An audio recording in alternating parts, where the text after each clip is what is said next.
the cloud, and we pin spotlight the video. That's right. Okay.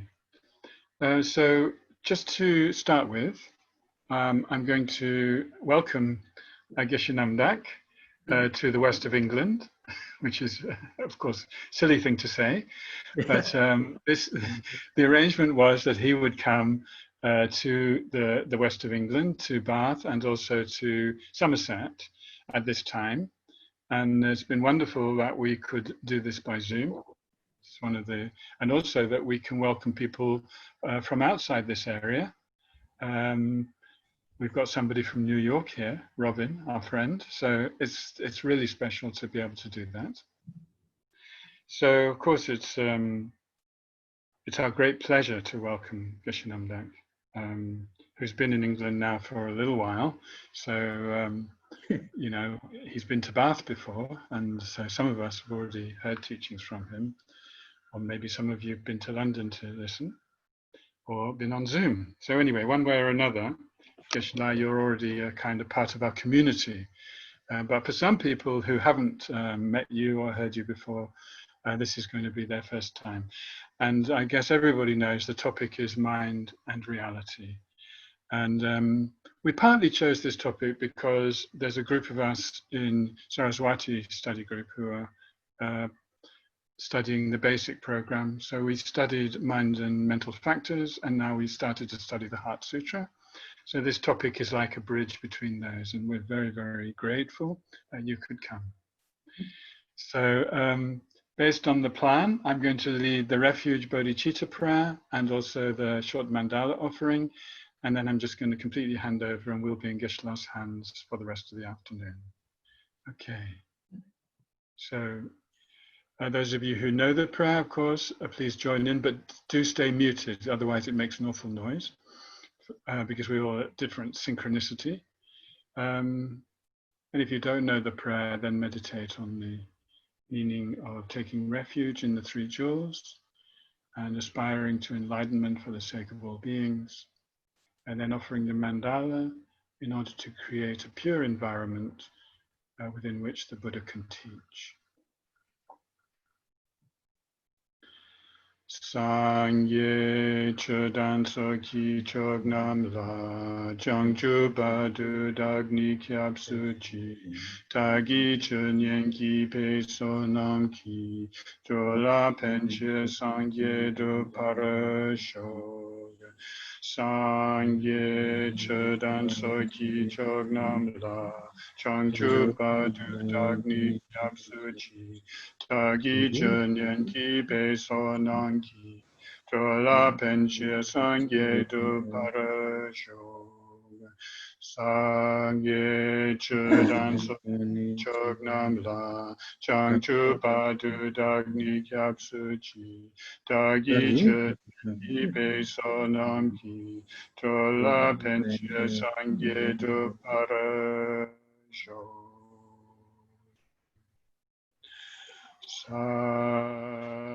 Saji peki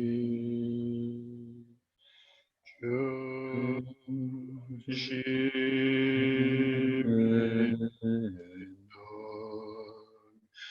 amri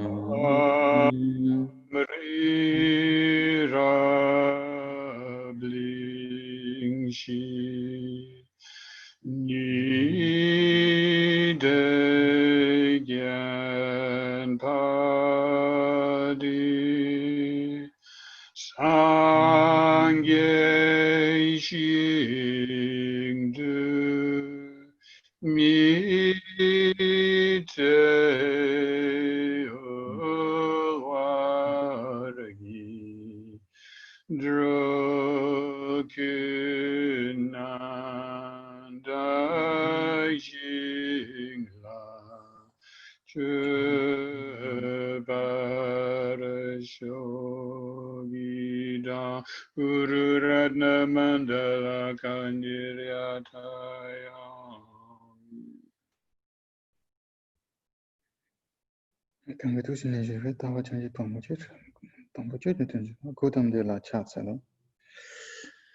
So to start with the quotation His Holiness always starts with, and yeah, also for today, yeah, it's very in the line of mind and reality.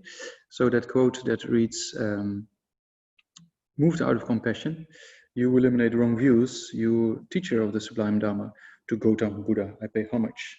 So that's a very incredible verse coming from Nagarjuna, and yeah, talking about essential things of the Buddhist teaching, as we're going to discuss today about mind, what appears to the mind, and what is reality.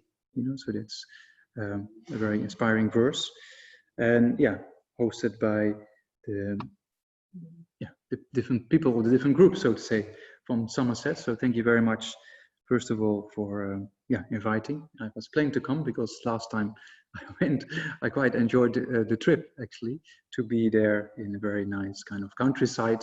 And we had some sun, we had some rain, we had all kind of things. So with rainbows, yeah, it was quite nice. So I had a good experience of last time being in Somerset. So I was really looking forward to go again, but yeah, unfortunately, in the current situation, we have to do over Zoom. Yeah, so that's why we're here. Yeah, so yeah, and we're going to talk about mind and reality. So this verse of Nagarjuna, talking about praising the Buddha, and not just praising the Buddha because of the Buddha's incredible, qualities of the Buddha's body, for example, or incredible qualities of the Buddha's speech in general, or incredible qualities of the Buddha's mind, being omniscient, because without having omniscient mind and without, then it's very difficult to lead sentient beings to enlightenment. So that's why Nagarjuna didn't praise actually the Buddha because of the qualities of body, speech, or mind in general, but praised the Buddha for the point of view of teaching dependent origination. So the teaching on dependent origination helps us to understand the world around us, to understand the mind and to understand the world around us. So that's why Nagarjuna said, moved out of compassion. Yeah, so the Buddha moved. So moved out of compassion actually is a very strong term, to be moved out of compassion, because of the Buddha's incredible compassion and bodhicitta. There's nothing else that could be done. So when we mostly moved out of the afflictions, or we moved out of the destructive emotions. Yeah, the destructive emotions, they become kind of, so strong that it comes beyond control. So that's how we act, normally speaking, and that's we also can see the people in this world. If you watch the news, then there's a lot of things to be said about, people following their afflictions, and that's even true for, presidents, so to say, that they moved out of afflictions, you see. So so the Buddha subdued the mind, so that's why it's very important to understand these aspects of the mind, especially in modern society, as His Holiness Dalai Lama often puts forward that, my religion, my faith, my this, my that, that's past tense. We beyond that period. So the Buddha said we need, His Holiness said, we need education of the mind. That's important. Yeah. So going back to this quote, then it says, moved out of compassion. So the Buddha completely subdued the mind, in complete control over the mind and having an all-knowing mind to understand reality based on this incredible compassion. And that's why the Buddha started to teach the Buddhist doctrine. Yeah, so the Buddha only taught these kind of aspects after being requested and with a pure motivation of bodhicitta. Moved out of compassion. So that also proves, those who study other aspects of Buddhist philosophy and Buddhist psychology, and in particular Buddhist epistemology, in the second chapter of the Pramana Vartika, for example, there it also talks about why the Buddha is a valid person. Why can we rely on a person like the Buddha? Because one of the reasons is this kind of great compassion.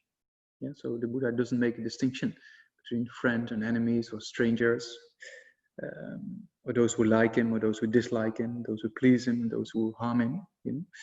And the same is true actually with examples we have in daily life, like His Holiness Dalai Lama, you can see very similar qualities of the mind, that His Holiness doesn't make a distinction between a college student somewhere in a college in the US or the President of the United States. So Trump, His Holiness never, never met. There's maybe a reason for that, but not from His Holiness side, of course, but yeah, from the other side. So, but with other presidents, then when His Holiness is giving talks once in a college, and the student asked the question, and it was running late, and the security said, we have to move, and because we have to see the president. And then His Holiness said, if I don't answer the question of the student, I cannot call myself the Dalai Lama anymore. So that's why His Holiness proved that he doesn't make a distinction between friend, enemy, stranger, those who are, you know, high position, low position, same as the Buddha. Yeah, so that's out of compassion, because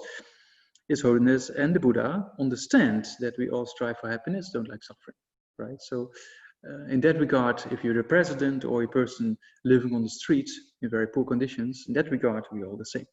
We're very rich or very poor. Yeah, in that regard, we're all the same. We all want happiness and don't want suffering. So based on this understanding of this reality, with this kind of law of cause and effect, interdependence. Yeah, the Buddha didn't invent karma. The Buddha didn't invent virtue and non-virtue. Yeah, so those who study mind and mental factors, or those who studied a little bit about awarenesses and knowers, and the distinctions between, you know, root afflictions, secondary afflictions, virtuous mental factors, then we know that certain states of mind are positive and certain states of mind are negative. Certain states of mind are classified as virtue, and certain states of mind be classified as non-virtue. That means that what is virtue, like 11 virtuous mental factors, for example, like faith, etc., that generates a kind of happiness. The result of virtue is that which produces happiness, right? And the result of non-virtue, for example, the 6 root afflictions, yeah, among the 6 root afflictions, the second being anger, you know, seeing that anger produces suffering, right?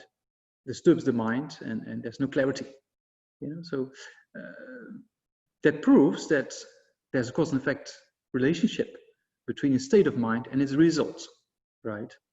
A state of mind which is classified as virtue, you know, like things of, you can also think about other kind of similar mental factors. 51 mental factors classified in most texts in relation with Asanga's compendium of knowledge, for example, is just one classification. Yeah, there's also classifications in the Abhidharma, classify 73 mental factors or more than 100 mental factors. Yeah, it's just for us to get a little bit an idea about mental factors. Yeah, so that's why different classifications are possible. So then virtue that produces happiness. So other positive states of mind or constructive forms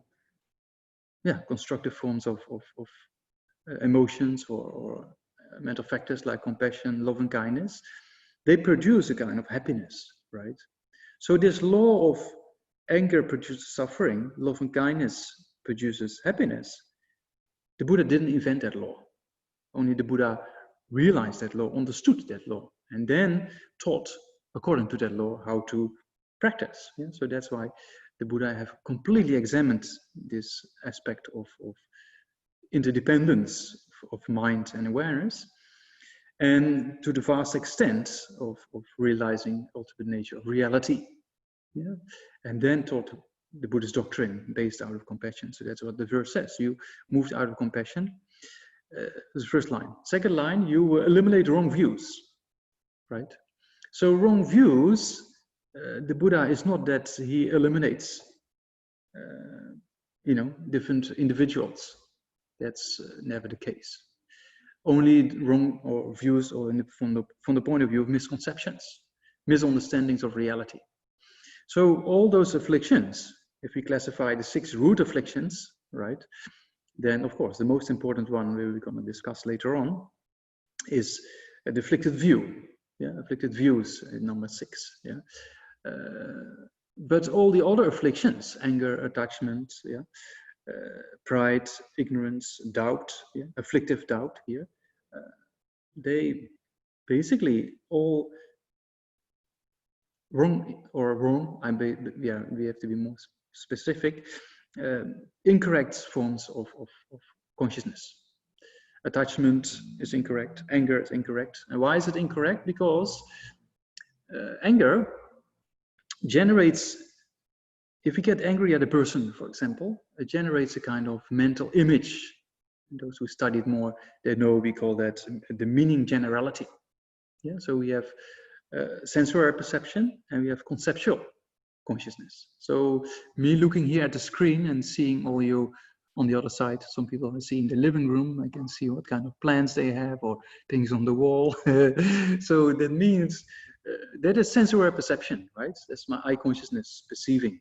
So the eye consciousness perceiving that, there's a kind of a consciousness, there's a kind of physical, what we call, it's uncommon empowering condition, the eye sense power, or you can have optic nerve or the eyeball. There's many aspects to that. In the Abhidharma, it talks about a kind of physical aspect of that as well. So there's a few conditions that are needed in order to have perception, right? In order to see you on the screen, I need an eyeball that functions properly, right? I need a consciousness that is present, yeah? Because just the eyeball itself is not capable of knowing, right? It needs this consciousness. Yeah? So, and then there's the object, yeah, you being out there. Yeah, I mean out there is quite close by, you know. So you being on the other side of the screen. Yeah? So that means that eye consciousness is kind of direct perception, right? I can see you. Very easy to see the clarity of people, right? So that's without thoughts, without conceptualization. It's just directly perceived. Oh, color, shape, you know, this board, this person, this person. So that's direct perception, as we call it. Yeah? So directly being perceived. Versus there's also a mental consciousness. Yeah, so we have the 5 sense consciousnesses, right? The eye, the ear, the nose, the tongue, and the tactical sensation. So that's 5 sensory perceptions. Yeah? Then we also have mental consciousness. So mental consciousness doesn't need to depend upon a physical kind of sense power, right? Our eye consciousness depends on the eyeball, the ear depends on the drum and all the kind of things that are needed for perceiving sound, right? But the mental consciousness, there's no need for its perception to depend on something physical. And that's exactly why mental consciousness is the most important aspect in Buddhist psychology. Because it's the mind that we train is with mental consciousness. Yeah, meditation, we don't meditate with our eyes. We don't meditate with our ears or with eye consciousness or ear consciousness. We meditate with mental consciousness. So that's why mental consciousness is so incredibly important. Yeah. So what's the difference between direct perception, as we see with the sense consciousnesses, versus mental consciousness? They're very easy. You just look at the screen. Maybe you see me and you see the Buddha behind me, His Holiness on the other side. And then we have Tara there and Lama Tsongkhapa here. Yeah, so you can see, right? So you can see on the screen without thinking. But if you close your eyes and then think about what you saw, right? That's conceptual consciousness. You generate a kind of mental image. Yeah.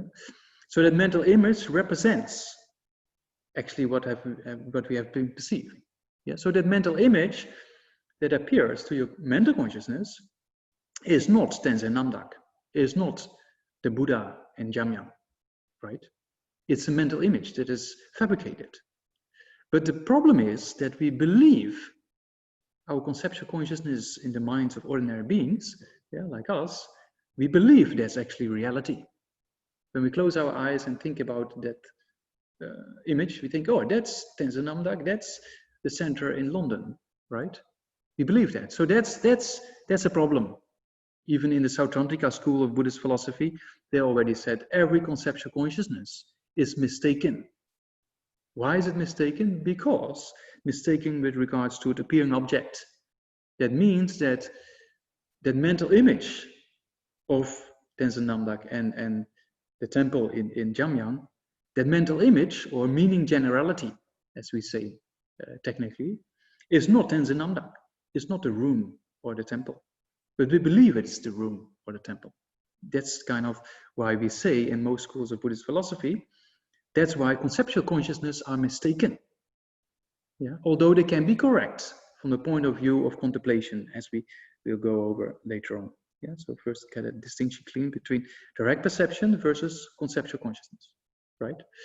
So that's why, and that's very important to know, because all these destructive emotions, right, those states of mind that disturb us, they use a lot of aspects of conceptual consciousness, and that is a big problem, you know. So that's why understanding this conceptual consciousness is quite important. Yeah.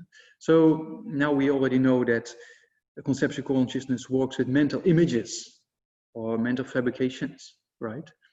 And we also saw that with conceptual consciousness, we believe that that is reality. We believe what appears to your mind when you close your eyes. Oh, that is Tenzin Namdak, right? Same as a picture. If you look at a picture, you take a photograph with your mobile, and you look at the mobile.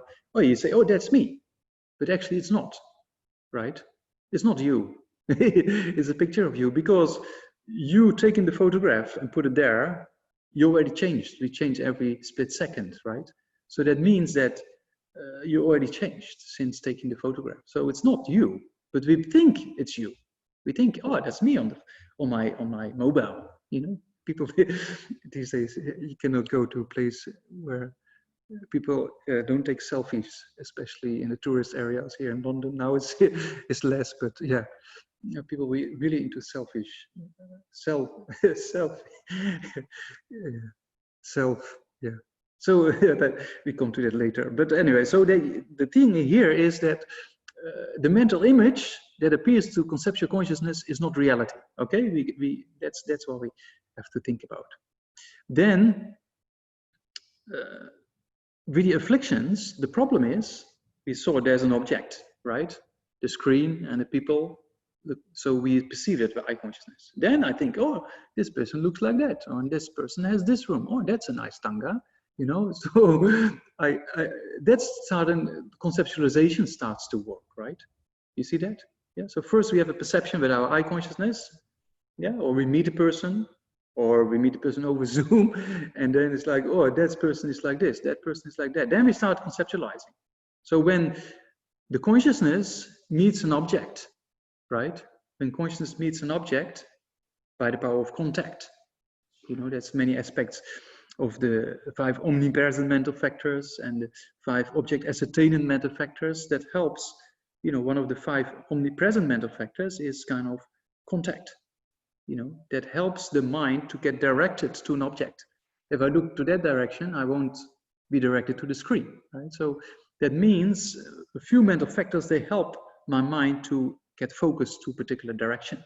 Yeah, so seeing you on the screen, then what happens, if you see an object that is pleasant, there comes a pleasant feeling. Yeah, so one of the omnipresent mental factors is also feeling, right?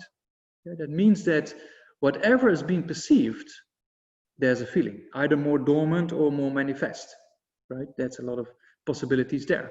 So when there's a pleasant feeling by an object you like, you know, so then attachment can arise. Then when there's an object you dislike, right, then aversion can arise. You know, because why is that so? Because we all want happiness and don't want suffering. Yeah, that's a kind of innate wish all sentient beings have in common, wanting happiness and not wanting suffering. Yeah, so we sometimes think we're the only one, you know. So when we have a problem, we think, why me? Always, why me? We think. Yeah, we think we're the only one who has a problem, but actually it's not. There's so many other people on this planet who have more serious problems. Same with the pandemic, you know, some people, oh, now I can go to work and I can go to this and can go to the pub and parties. That's why people have street parties now, rave parties. I used to be in rave scene before I became a monk, before I was Buddhist, but not, I mean, not really illegal ones. Yeah, it's different. But anyway, that's part of the talk today. But yeah, so that means in the pandemic, people, they, you know, they think, oh, for us it's so difficult. So, but actually, we have just a little problem. There's people on this planet who have more serious problems, who don't have a place to stay, who don't have food, you know. So that's more serious. So we always think that our problems are the biggest one on the planet, yeah, but that's not the case. That proves that's a lack of understanding suffering of our sentient beings, right? So that means all of us are equal in this wish, not wanting suffering and wanting happiness. When there's a little bit of suffering, we want to get rid of it. Yeah? There's interesting research being done during the pandemic, how people react in the place of the pandemic, you know, to refute all the things, to get rid of out of this cycle, you know. So other people, some people protest, some people they start into the blame, you know. It's blamed upon the 5G kind of telephone mast, or it's blamed on this, it's blamed on that. Yeah, people like to escape this kind of unpleasant feeling. Very interesting research I saw, because it's kind of, I forgot how they call that. Yeah, there's a kind of danger and you want to escape, right? So that means that because of that, you go to it in an action. Yeah, because we don't like suffering, you see. So that means that if there's an object that causes suffering, you want to be separated from that object, right? You see that? So that means if there's an object and there's an unpleasant feeling with that object, then there's a kind of displeasure, yeah? And that causes a kind of aversion to arise. And that's why people commit the crime of murder, for example, you know? So, yeah, it's the same thing. Every physical and verbal act is motivated by a mental state. Yeah? So I always recall one of my friends who is in the central prison in Bangalore. I only met him after after we went to the prison to give talks in the central prison in Bangalore. And then, yeah, he committed the act of murder. He's a murderer, right? But he's a very nice person. But he said himself, for 10, 15 minutes, I was not in control. I made a mistake. So what we sometimes classify as an emotional hijack, beyond control. So I said in the beginning, the Buddha, you moved out of compassion.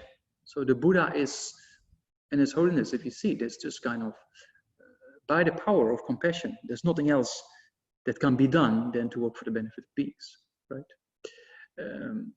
So for us ordinary beings, we moved out of afflictions. Yeah, so that's why there's problems in society, because afflictions are too strong and there's no really tools or methods to deal with those issues. So that's a lot of need in modern society about these aspects of mind training. Yeah, that's lacking still a lot.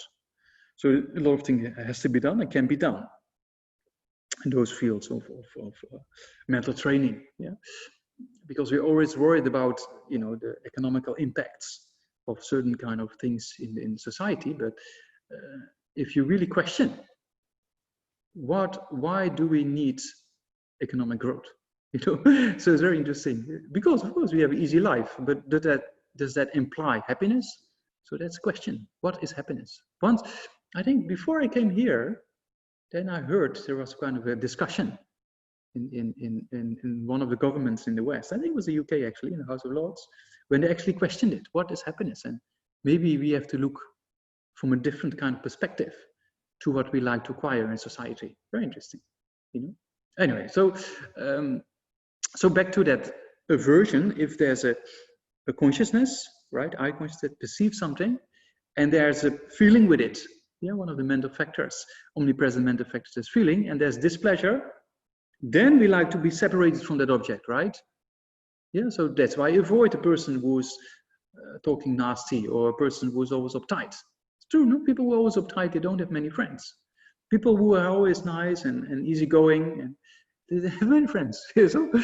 So to be easygoing and subdue the mind is so much benefit, because they have many more friends. And we human beings, we need kind of, we social animals, so we need kind of, you know, it's true, you know, when you meet a person on the street and the person is very nice, and it's easy to start a conversation. But if you meet a person on the street and, you know, a little bit irritation is there, it's very difficult to start or to break that kind of state of mind. Yeah.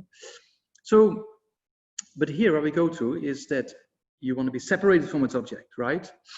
So the thing is, we generate this mental image of this object we dislike, right? That happens with anger or aversion.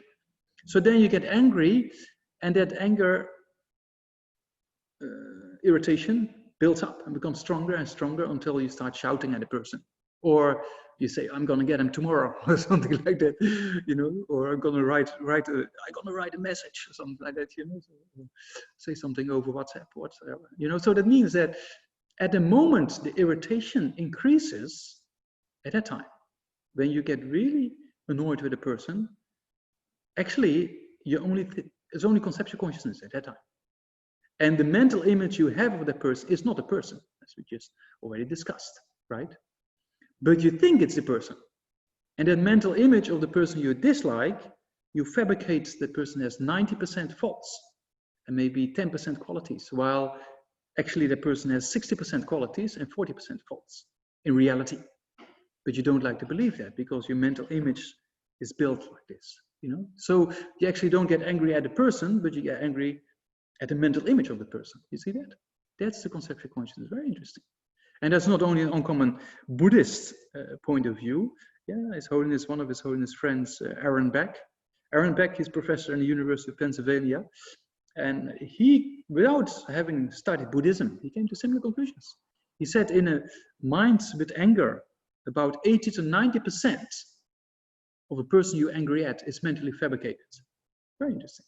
Similar thing we talk about in Buddhist psychology, that this mental image we have of a particular individual is not the individual, but we believe it's the individual. That's the first kind of mistaken aspect. The other aspect is that this mental image is not in accordance with the level of reality of the person we're looking at, you know. So you can see there's a kind of big difference there. Yeah. So that means that those destructive emotions, like anger, actually is not in accordance with reality, as you can see.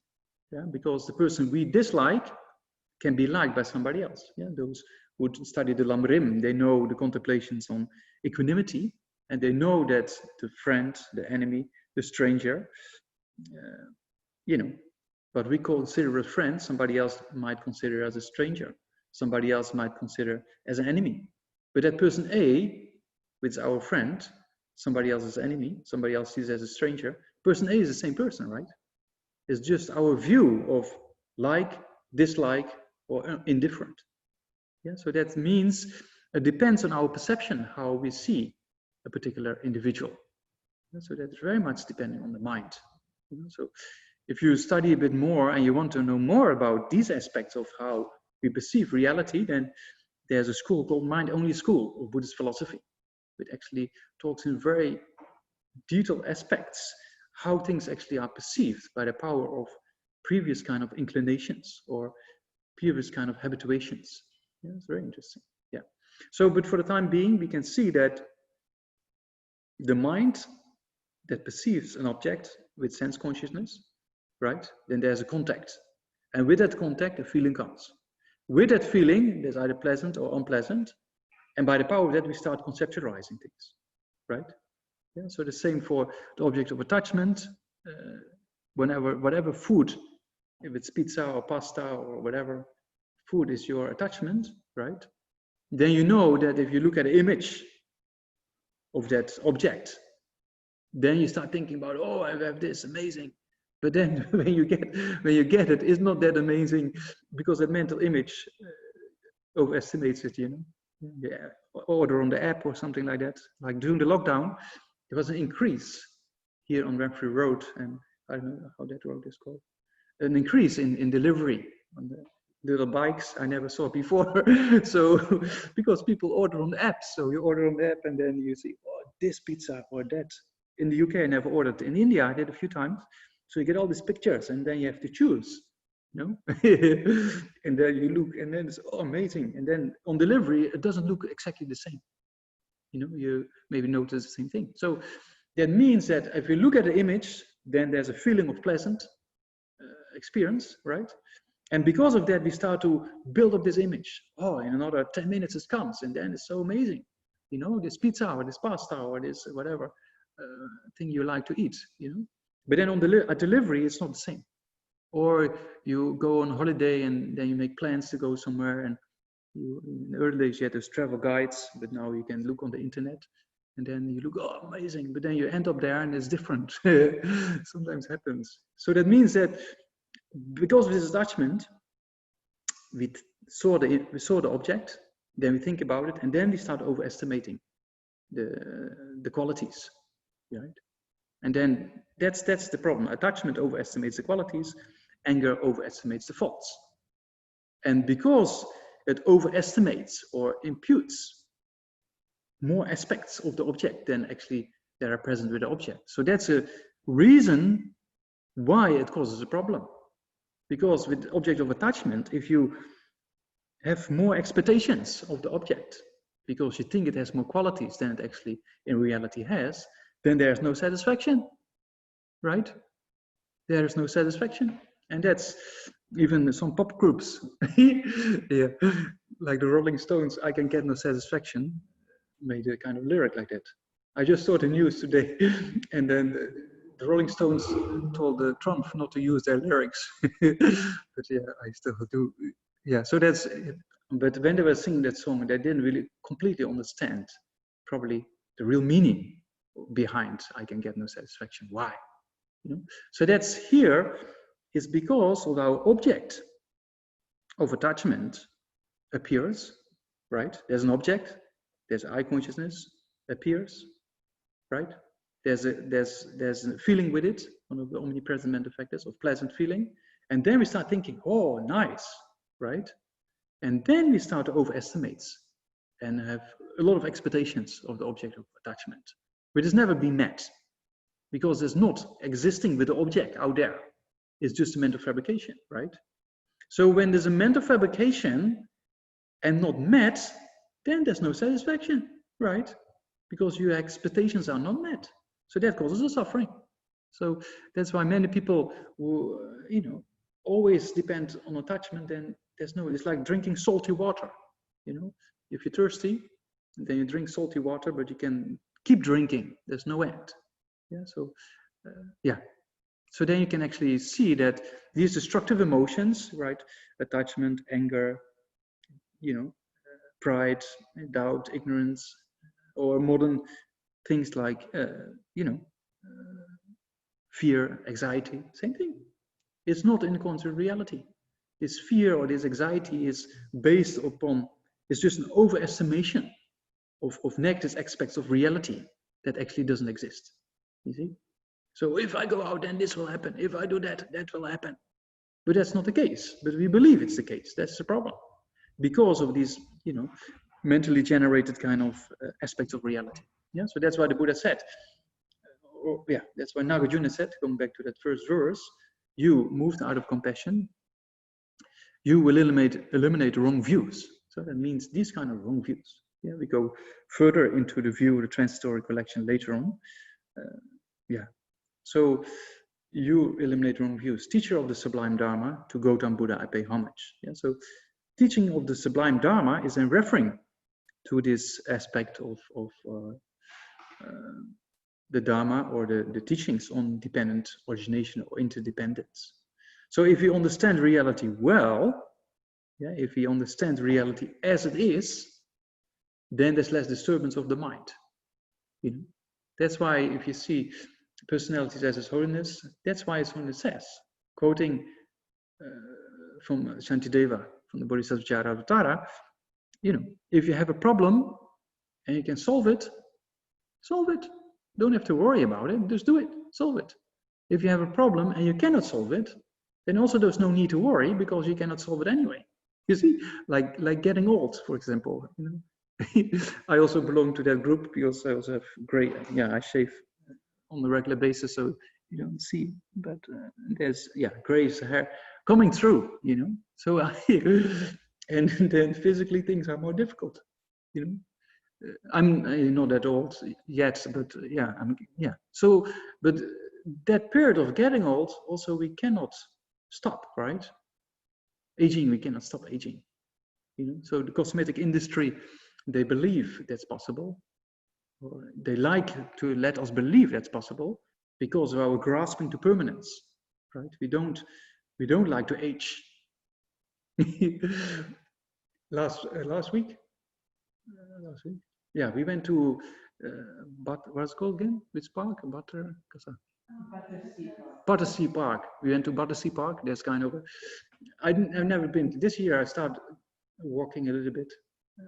Yeah, so once or twice a week. So we went to the Battersea Park. It's kind of because the main motivation, because there's kind of a Buddhist kind of a little shrine, right, temple, peace pagoda. So that's why we went.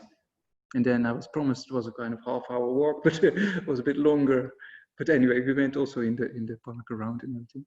But then we walking in the park, and then of course there's no pub, so people sit in the park in groups of 6, sometimes more than 6. I don't know what's allowed now, and in the center, in the middle of the group, there's, you know, the throwaway kind of plastic cups with some yellowish liquids with a little bit kind of white on top. So yeah, so people were drinking, and then one group was playing a song.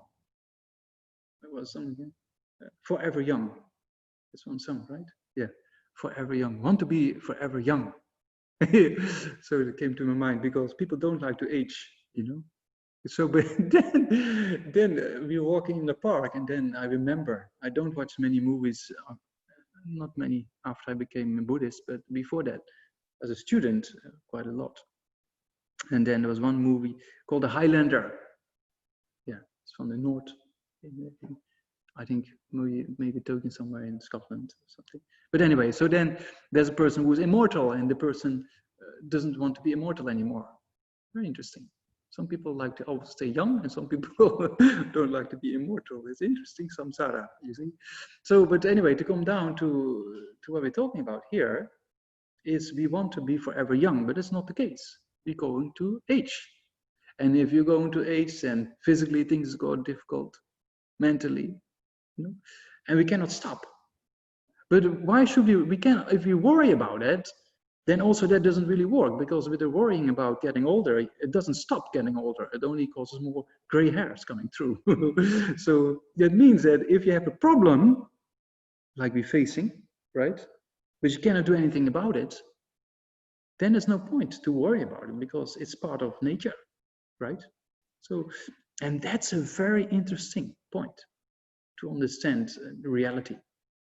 Because if you understand reality as it is, then there's less suffering. Because then you just joke around, okay, not a gray hair, so who cares? Because, you know, that's part of life, you know, it's part of samsara. Yeah. So if you understand reality as it is, then there's less suffering. Yeah. So that's very interesting. Yeah, so that's, yeah, and then you prevent a lot of suffering. Because if you have a problem you're facing and you cannot do anything about it, then we can mentally do anything about it. Right? Mentally, we can know how to react. Yeah, so that's in our control to a certain extent. Yeah, so, and that's probably why last night I watched this new movie of His Holiness, the Great 14 Dalai Lama. Maybe a few of you also watched. Yeah, very inspiring. And then, yeah, His Holiness also talked about this point. Interesting. And also in regards with Tibetans in occupied Tibet in prison, being tortured for many years or sometimes decades. You know, there's no post-traumatic stress disorder. Very interesting. So that proves that if you're mentally strong, although there's a lot of physical suffering, then, you know, that's kind of quite amazing. You know, and then one of the chanting masters of Namgyal, he said, there was one danger. You know, so it's mentioned the danger of losing compassion for the Chinese. That's amazing. If you're tortured until the level of, I met many of my own teachers and other my friends, you know, very difficult for months or years, but still mentally so strong. You know, one of my own classmates went back to Tibet to see his family. Why not? You know, so he was with his family for a week or two, and then imprisoned for a few months, and tortured, and you know, yeah, difficult. So then he came back to the monastery and we talked, and he said, yeah, I saw my family, was nice, and he put me in prison for a few months and been beaten up, and so now I take a rest for another 2 weeks and then make sure I get the right food, and I'm back to the studies again. Mentally was no issue at all. Very interesting, you see. So that means that potential is there in our mind, you know. So whatever difficulty we face, if you mentally understand the situation, then you can prevent a lot of suffering. Yeah. So, old age and death, a lot of things are mentally, a lot of mental suffering. During the pandemic, same thing. People have enough things to eat, people have a roof, you know, but yeah, mentally there's a lot of suffering, and that can be prevented by understanding these aspects of reality. And so I always use the example of my own mother, who doesn't consider herself as a Buddhist, but her son, you know, walks around like this. So that's why she reads things about Buddhism, you know, because she knows her son is not completely cuckoo, but so that's why she reads. So it's, when my father passed away, it was amazing. There was sadness, but there was no depression. You know, very interesting. And then I asked her why, and she said, I was thinking about these things would be possible in the future for some time. Very interesting. So that means if you understand these aspects of our life, then there's less suffering. And that's why now in the UK and in the rest of Europe, these kind of death cafes and those kind of platforms are there to talk about these things. Right? It's very important. Yeah. So that means if you understand reality as it is, there's less suffering. You know. Yeah. And then the long-term view, as Zoni says, you know, this continues, lifetime after lifetime. Then a little bit of difficulty in one life is not a big deal. You know. Yeah. So we talked about sensory perception, conceptual consciousness, in relation with two non-virtuous states of mind, attachment and anger, right? So, so that proves that things are related, how we perceive things and how we think things exist. You see that? Yeah. And then one more initial point to be mentioned is the root cause of all this. Yeah? And then we touch the ultimate nature of reality. Yeah, so we have different levels of reality. Yeah, we have the manifest reality, like the screen, the computer, the people, the faces. You know, they can directly perceive. That's why it's called a direct reality or a direct phenomena. Yeah, I can, without, there's nothing hidden, so to say. I can directly perceive you in my eye consciousness. Yeah. But there's also, or hear things like Dodgy the cat, he's outside of the door making a sound. So I don't know if you hear that, but I could hear. So that's a kind of direct perception, yeah, as we just discussed before. That's manifest phenomena. Yeah. Then there's also hidden phenomena, right? So that means things are hidden from from sensory perception or from direct perception. Like, for example, the momentary changing nature of this computer in front of me, right? If I drop it here on Renfrew Road, it will break. Yeah.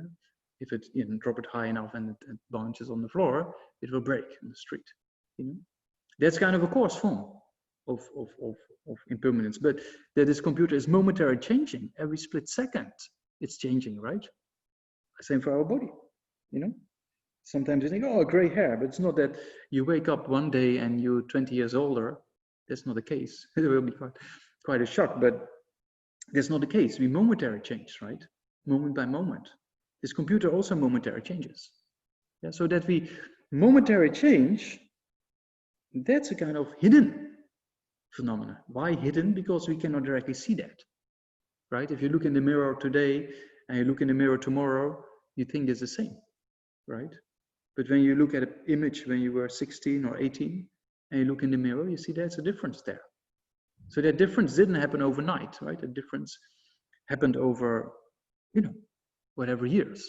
And not over every years, but every year is subdivided into months, months in weeks, weeks in hours, hours in minutes, minutes in seconds, seconds in split seconds. Every split second, there's a change, right? It's not that it only changes every hour at a time. It's not like that. Every single second, there's a change. Split second, hundreds of thousands of a second, there is change, right? So that means that the change on hundreds of a second, we cannot see with our ordinary perception. We can only mentally think about it. So then we need also conceptual consciousness. Yeah? And well, a constructive form of conceptual consciousness that uses reasoning. Yeah, they say, okay, if we look at the image when I was 16 and look in the mirror now, there's a difference. And that difference came about every split second. That's the only solution, yeah? Momentary changing. Yeah, so we say, my body is, there's kind of a syllogism we put, my body is impermanent because of being momentarily changing. Yeah, so those who study a little bit more about awareness and knowers, they know inference, one of the valid perceptions. Inference is generated by the power of a correct sign or correct reasoning, right? So that means that I'm I'm impermanent because I'm momentarily changing, right? So the sign or the reason is the momentary changing aspect. Yeah, so that proves that I'm impermanent. Yeah, so that's true for our body, that's true for our mind. So that's a kind of conceptual consciousness, right? Yeah, that's not something we can directly see or hear or touch or feel, you know. It's something we have to think about. So that's why we need conceptual consciousness, yeah, to analyze that. So that's a kind of hidden phenomena. Yeah. So yeah, there's two forms of reality. There's more to that, but maybe another time. So then another aspect of this hidden phenomena is kind of ultimate reality. So we thought there's many levels of reality, right? So the color and shape of the computer or the images is kind of a reality, an object that appears to our eye consciousness, right? Yeah. And then the impermanent nature of the computer and the images and the screen and Zoom. Yeah, last few times Zoom worked quite okay, but before you know it, there can be a technical issue and all of a sudden Zoom just stops during the Land of Joy retreat. One day Zoom didn't work. Can you believe it? In the whole UK and a part of the US. One day, no Zoom. So that means that also Zoom is in the nature of impermanence. You know, so that's, you see, then also it can be incredible frustration if you think Zoom is not impermanent. If you think Zoom is permanent, it's always there, has to function every day. Then when it doesn't function one day, there's a problem. Same with your computer, same with the internet connection, same with mobile phones, cars, everything. You know, or your body when you get sick and you don't want to be sick. But sometimes you get sick because that's the nature of our contaminated aggregates, right? So then when you don't like to be sick and you get annoyed and you get, you know, irritated, that's a sign that causes more suffering. Yeah. Or that Zoom, you know, stops working where you're in the middle of an important meeting whatsoever, then, or conversation, then, yeah, then Zoom is kind of causes suffering. Because you think, oh, it's not working today. So you see, if you don't understand that reality that's momentary and changing, then it's a problem. But if you understand its kind of nature of impermanence, then okay, we try again tomorrow. You know, it's kind of, yeah. So in the West, there's a lot of, I really appreciate a lot. The West is so organized, things are so kind of amazing. Everything is, I mean, if you lived for 2 decades in a kind of monastic environment, in the middle of nowhere, so to say, and you come to a place like this, then you people don't realize how organized the UK is. and your life is kind of so comfortable. When I stay here, it's kind of, why should I go back to India sometimes, I think, because it's so comfy. So, but yeah, so another thing in the West is that everything is so organized and we believe this organized aspect of our life will be always the same. But it's not the case, as we saw with the pandemic. All of a sudden, the whole world changed. And that caused a lot of distress because people don't like to believe and they don't think that's reality. Some people got so confused because they're so stuck to the permanent aspect of their life always being the same.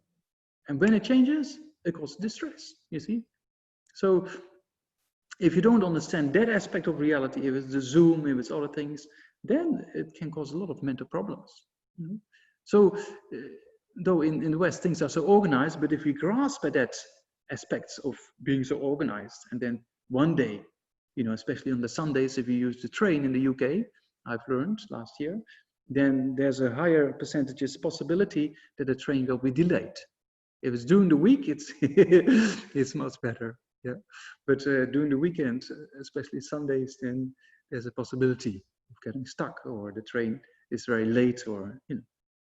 Yeah, so in India we have a lot of experience with trains running late. Yeah, my record is a train that was 32 hours late on arrival. Yeah. So then it's a different story, a different experience than just a few minutes late, right? Yeah.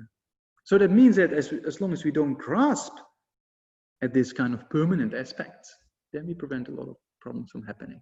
Yeah. So that's another aspect of this reality, of that things are impermanent, and the real aspect of impermanence we can only come to know by using reasoning, right? So this computer will not always be functioning because it's momentary changing. It depends on so many causes and conditions, right? Yeah, so that needs to be, yeah. So when Nagarjuna said, you moved out of compassion, you will eliminate wrong views, yeah, then the main thing is not the things we talked about up till here. Yeah, it goes a bit further, wrong view. Yeah, so that means the wrong view of, are you ready for this? I don't know how much you studied. You know, if you study the mind and mental factors, yeah, then you know there's 6 afflictions, 6 root afflictions, right? Yeah. So among the 6 root affliction, number 6 is afflicted view. It's not just a view, but a view that is afflicted. Yeah? So that means that, yeah, and the first one of those view is called the view of the transitory collection. That's the most important affliction to be understood, because that's the root for all the problems. And why? I will explain. So the view of the transitory collection, it's a mouthful. For those who are not familiar with mind and awareness, they think, what's that? So there's a view which actually is a kind of, you think an aspect of reality is the case, which is not the case. So we saw with attachment and anger, right? You think it's, you believe it's reality, but it's not. And that's why it causes a problem. Yeah, but this view of the transitory collection is even more an issue. Yeah, so transitory means momentary changing. Yeah, so our body and mind, for example, right? The aggregates, yeah, of the body and mind. Yeah, they are momentary changing. They're in the nature of interdependence, but we think they exist from their own side. We think, you know, by focusing upon either of the aggregates, we think there is something that we call a person or a self, separate from body and mind, or mixed with body and mind, but different. So sometimes it appears like that. But actually, if you examine, it's not the case. That's the reality that's most important to be understood. Why? Because this view of the transitory collection is the root cause for all other afflictions to come about. Right? Yeah. With anger, attachment. Anger and attachment are rooted upon an understanding of reality that doesn't exist. You know, or an appearance, I should say, of reality that doesn't exist. With kind of an I am mine kind of appearance. Yeah, when we order our pizza, we say, I, mine pizza, right? Yeah. Or when you get angry at a person, I don't like this person. I want to be separate. You see? So there's a lot of I and mine, yeah, that appears very concrete from its own side. And it's been proven also in scientific findings that people who are more selfish, people with a more self-concern, so to say, there's a higher probability of depression, low self-esteem, and even physical aspects of high blood pressure, heart diseases, etc. Very interesting. Yeah, so this I and mine is, for the Buddhist point of view, is the root cause of all the problems. And why is that so? Because every affliction that arises is rooted upon these aspects of seeing the world as very concrete. You know, same for our day-to-day problems. You know, we think our problems are the biggest, and they appear as mountains without dependence, all by themselves. You know, that's how they appear. Our problems appear like existing from their own side. You know, but actually, if you analyze, then every problem in life comes about by the power of causes and conditions, abides for some time, and then disappears again, right? Yeah, so same with the pandemic. In the beginning, I saw my own mind, like I was in Nepal and I didn't watch the news for 2 weeks, or knew what's going on. We came back to Kathmandu and talked with a few friends, and the whole world was upside down. I thought, what? That cannot be true. Because I thought, that's grasping to permanence, you see. So then changing, everything was upside down. And, I spent the whole night in getting things organized. Very funny. So then you see that actually, if you really grasp to that permanence, it's a problem. But then if you just sit down and relax and see, oh yeah, that's the nature of samsara. Things come and go, and so that's an aspect of reality of interdependence we should understand. Yeah. So, but if we see things existing very concrete from their own side, then there's a problem. Yeah. So, anger, attachment, they arise by the power of this concrete concept of I am mine. Right? So there are many angles you can analyze that. That's the case. From your own subjective experience, when you get angry, there's a very concrete concept of I am mine that you want to protect. How dare this person say this to me? I'm not like that. That's not true. Or when somebody criticizes you, it's even more stronger. The I comes up. Yeah, so, I always use the example, and it's not my own example. It's Daniel Brown's example from American School of Harvard. Very interesting. They will say, oh, please, everybody, get angry. Come on the other side of the screen. Do your best. Get angry. The people don't get really angry. See people even laughing. What's that? But if I say, oh, your hair looks like this, then you go to the, to get a haircut done or something, or you look like that, Then people get irritated because I say something about them. And no, I'm not like this. I'm much better than that. And then anger arises very easily because the I comes up, you see? Yeah, so with attachment, same thing. And other things of anxiety, fear, and the I is strong, that's the case of the problem, you see? The root of the problem. Yeah? So that means that this is based upon a concrete concept of I that appears, right? Yeah, so that's a very short and very simplified aspect of the view of the transitory collection. So those who study a bit more, then they should see the view of the transitory collection as a mind to which, focusing upon the aggregates, that there appears an I to exist inherently. Yeah? Or I am mine that appears to exist inherently. Yeah, so that's the problem. So then if you understand that things don't exist that concrete, and things don't exist from their own side as such, then there's a lot of benefit. That's why His Holiness says that if you contemplate interdependence, that you sitting there on the screen, me sitting on this side, by the power of having the Zoom in between us, that's how we communicate, right? So you don't exist without that kind of interdependence. Everything is in nature of interdependence, right? So if you exist all by yourself and the screen all exists by itself and I exist all by myself, then we will not be able to communicate in this way, right? Yeah, so that proves that this view of interdependence proves that there's a correlation. Yeah, that things cannot exist from their own side.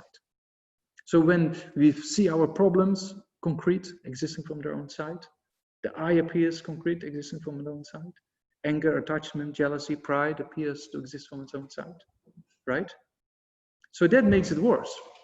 But if you understand everything is in the nature of interdependence, then this whole kind of concrete aspects of reality starts to break down, right? Yeah, same with the pandemic. If you understand, oh, that's the nature of samsara, then already there's a lot of suffering being prevented, right?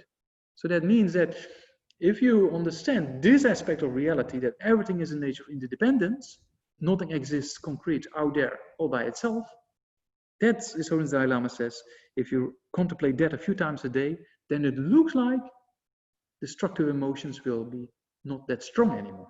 Very interesting.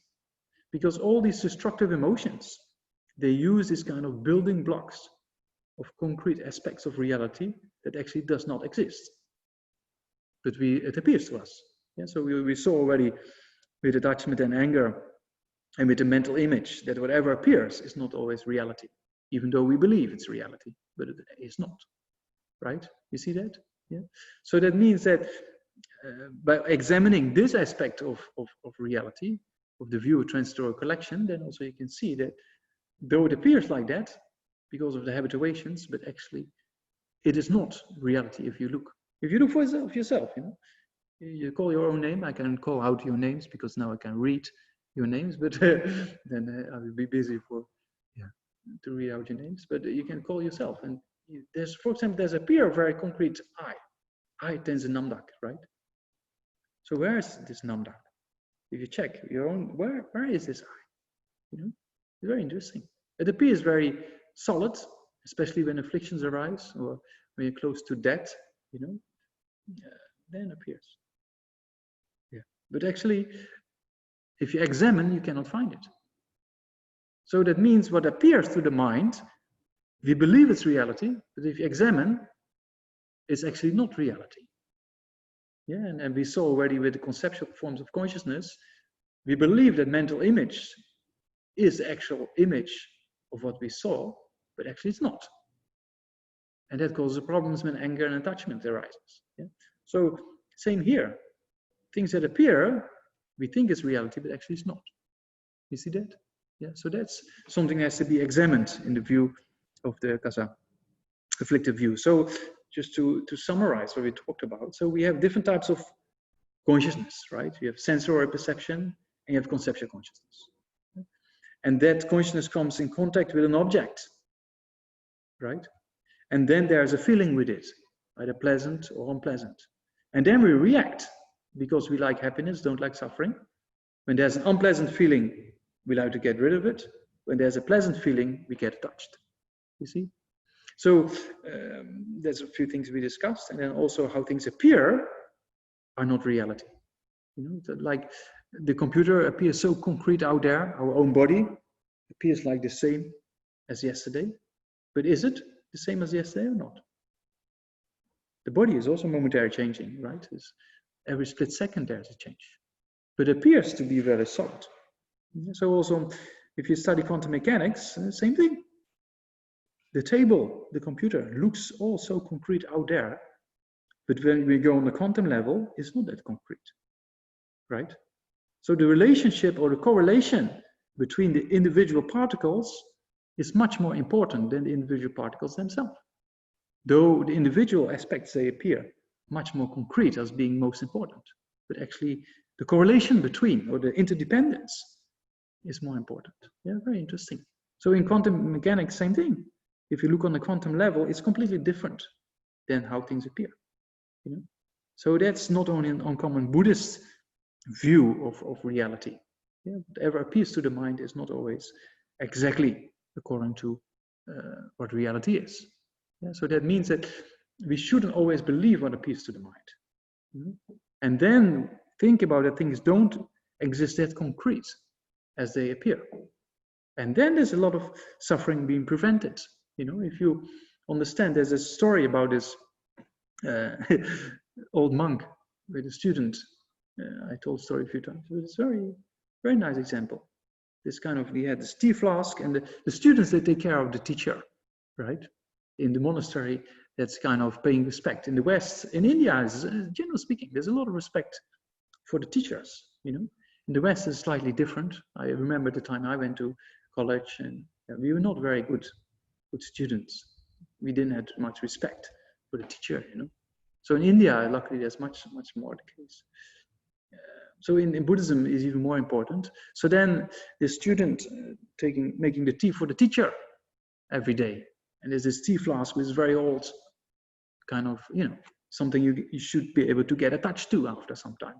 Maybe you have an object in your own house, something like that. So then the student makes tea for the teacher.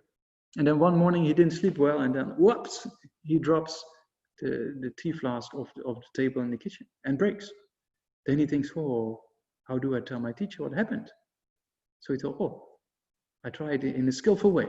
So then he goes to the teacher and then said to the teacher, isn't it true that all, you know, compounded phenomena are in the nature of impermanence? It's kind of classical terms. And then the teacher said, yeah, that's true. He said also the teapot or the tea flask. And the teacher said, yes. And then the teacher already got a clue, so he started laughing. You see, there was no grasping, understanding this possibility of things disintegrate, right? Yeah. So the same with the pandemic. If you understand that, same thing in the beginning, a lot of fear, but then people get used to it. You know, it's like a little child. When a child has to sleep alone in a room, you know, for the first time, scared. He needs to tell bedtime stories until it falls asleep, and then slowly gets used to it. You know, yeah. So with the pandemic, same thing. It's kind of, in the beginning everybody freaks out, but actually over time people get used to it. You know?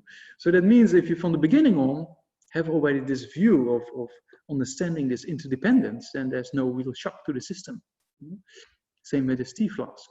You know? So that's how understanding reality can help a lot. And dying, you know, dying yourself or other people dying. If you understand that reality, of course, sadness can be there by missing the person, but a lot of mental suffering can be prevented by understanding that aspect of our life. You know? Yeah. So that's what the Buddha actually said. You know, that this aspect of understanding the reality of impermanence is very powerful. You know, so the Buddha said, among all elephants, yeah, the elephant, no elephants, among all animals, the elephant. Sometimes what comes out here and what's in there doesn't go together.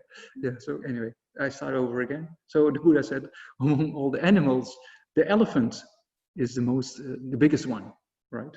The most, you know, superior. Then among all discriminations, discrimination of impermanence is the most superior. Very interesting. Because if you contemplate impermanence, it's very helpful. Day-to-day life, understanding emptiness a little bit, because if everything is really in this nature of momentary changing aspect of reality every split second, then automatically things cannot really exist from their own side without dependence, right? Yeah, it's kind of, we have 3 levels of interdependence. So the first level is cause and effect. So cause and effect proves that things don't exist from their own side or cannot exist from their own side, right? Yeah, so that means that if you really understand subtle impermanence, it will be very beneficial, because then you won't grasp, I think, too much anymore. Then you will understand this reality much better, because it's one of the main reasons to prove this reality, right? That things cannot exist concrete out there from their own side because of this nature of impermanence, you know, momentary change in nature. Yeah, so there's 3 levels of interdependence, right? So this is the first one, cause and effect, relationships. The second one is parts and a collection of parts. And the third one is merely imputed by the mind, so that we can discuss another time. Yeah. So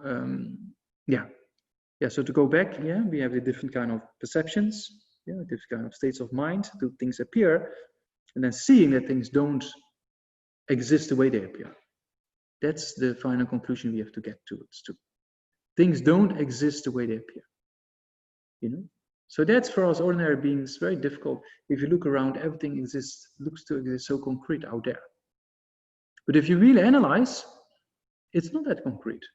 Even on the quantum level, you can see it's not that concrete. But it appears like that.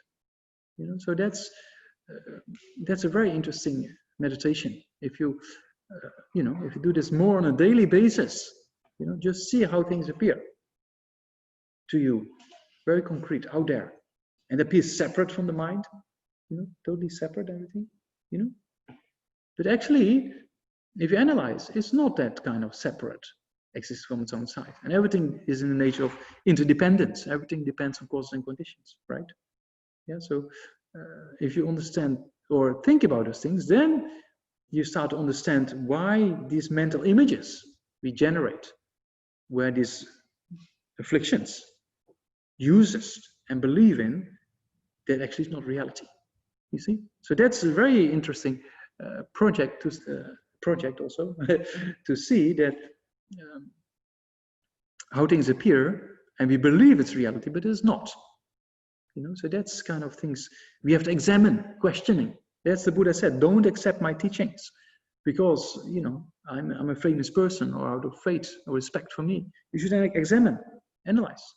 That's why His Holiness says, no, that the teachings of the Nalanda school of Buddhist tradition, there's a lot of emphasis on on analyzing things. Yeah, so those who study a basic program, they know that if you study awarenesses and knowers or tenets, then there's a lot of debates. I don't know if people really go into the debates, but yeah, there's a lot of kind of analyzing. In our place where I come from, I mean, not the Netherlands, but the other place, half my life, sometimes I feel like I'm a half like Westerner, and the other half is kind of like Indian mixed with Tibetan. When I talk to myself, I talk in Tibetan often. Yeah, so it's because of the last few more than 2 decades of habituation in the Tibetan system. So what I was planning to say, because I got lost. So that means that where I come from, this monastery, then we spend a lot of time in analyzing things. A lot of time, so we get maybe 1 or 2 hours teachings a week, 1 or 2 hours a week, and then every day for hours we analyze on the debate courtyard, clapping our hands. I don't know, most of you saw probably. There's a kind of, one person does like that. Yeah, exactly.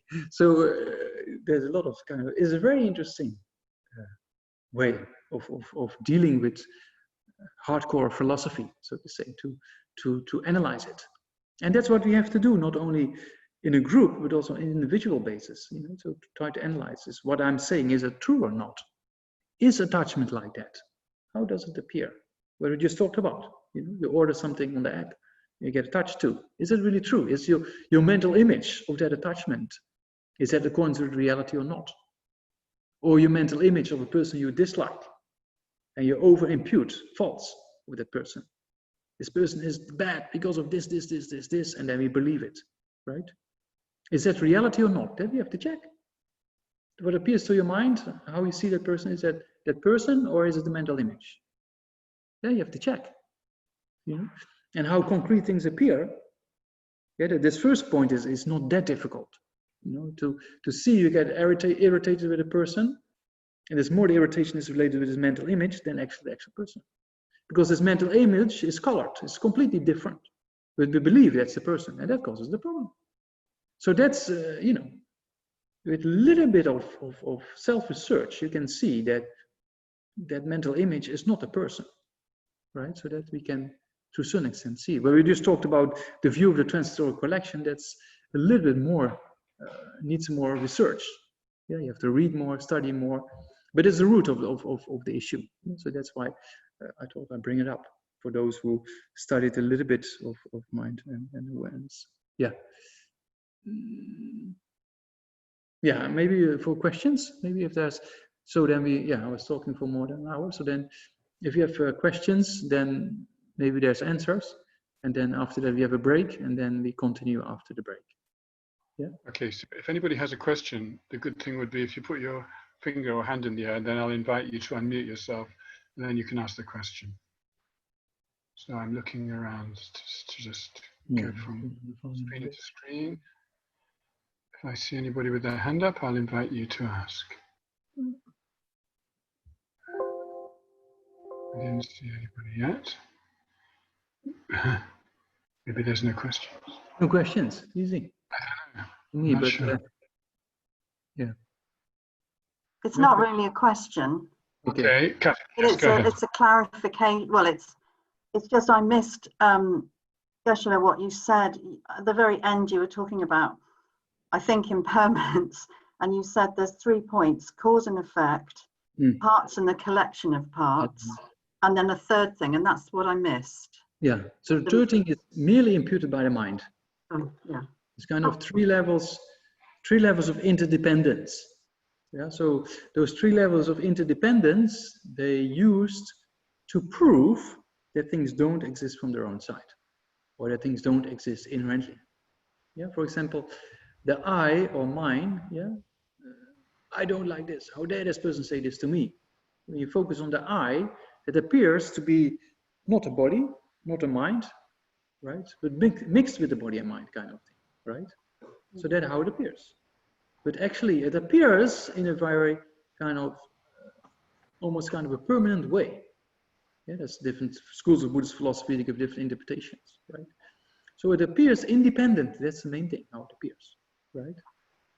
and I and mine, my possessions, right? My computer, my this, my that. You know, if your computer breaks down, you get, you know, annoyed because it's mine, right? So that means that this I and mine, you know, it appears very concrete, but the body and mind is in the nature of cause and effect, right? So within the body and mind, there's no place for something to exist that concrete from its own side. You see? Yeah, so that's the first level of reasoning we use in interdependence. Yeah? So interdependence and emptiness are two sides of a coin, right? So emptiness means not nothingness, right? Emptiness means empty of something. Empty of what? Empty of inherent existence. So to prove that everything is empty of inherent existence, or that everything is empty of nothing existing from their own side, there's different reasons that can be used. And the first reason is cause and effect relationships. Yeah, because body and mind momentarily changing.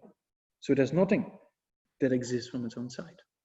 Right? If you look and you see how the I appears, when somebody, you remember, try to remember when somebody gets annoyed to you, yeah, or you get angry, or strong attachment arises, or fear for death in an accident, something like that. Yeah, very strong I appears. Yeah, but within the cause and effect relationships of the body, there's no place for something like that, right?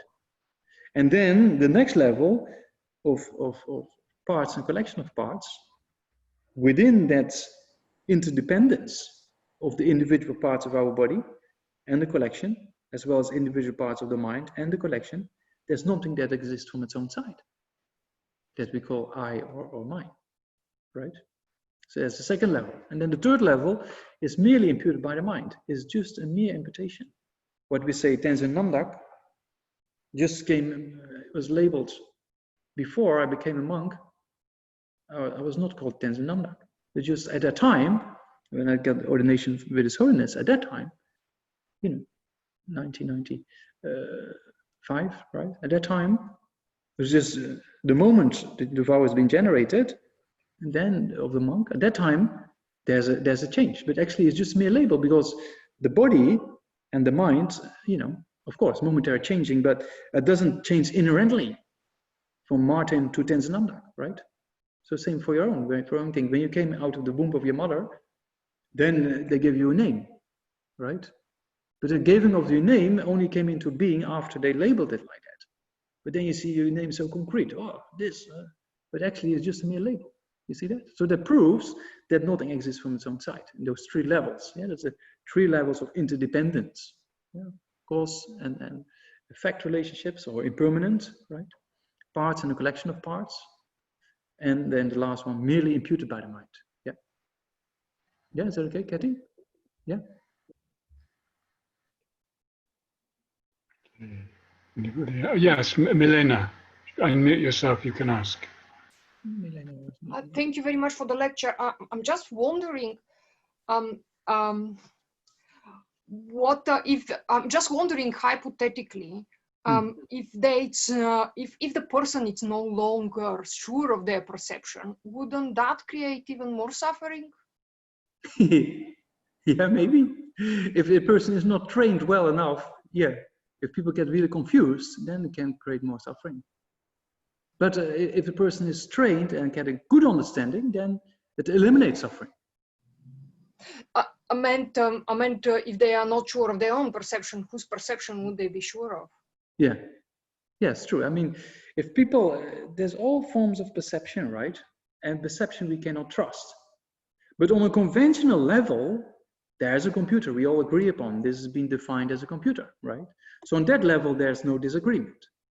But on the subtler levels, how it abides in ultimate reality, there's a kind of a difference there. So that's what we're talking about here, right?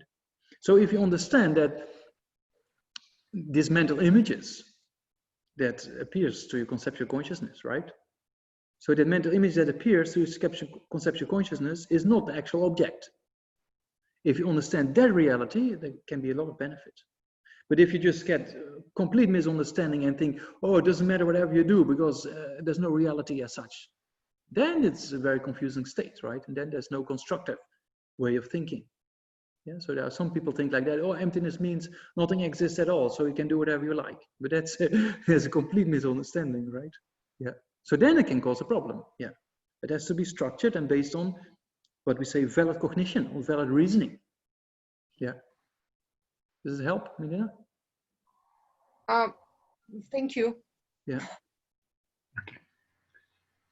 Anybody else? Yeah. Uh, Laura is there. I didn't see. Oh yeah, Laura. Yeah, unmute yourself and ask. Yes. Hi, thank you. I wanted to ask about this PTSD. So with the post-traumatic stress disorders, it looks like lots of memories seem to be really quite sensorial, unlike normal memories. The ones linked to trauma seem to be more out of context and really, really quite sensorial. So they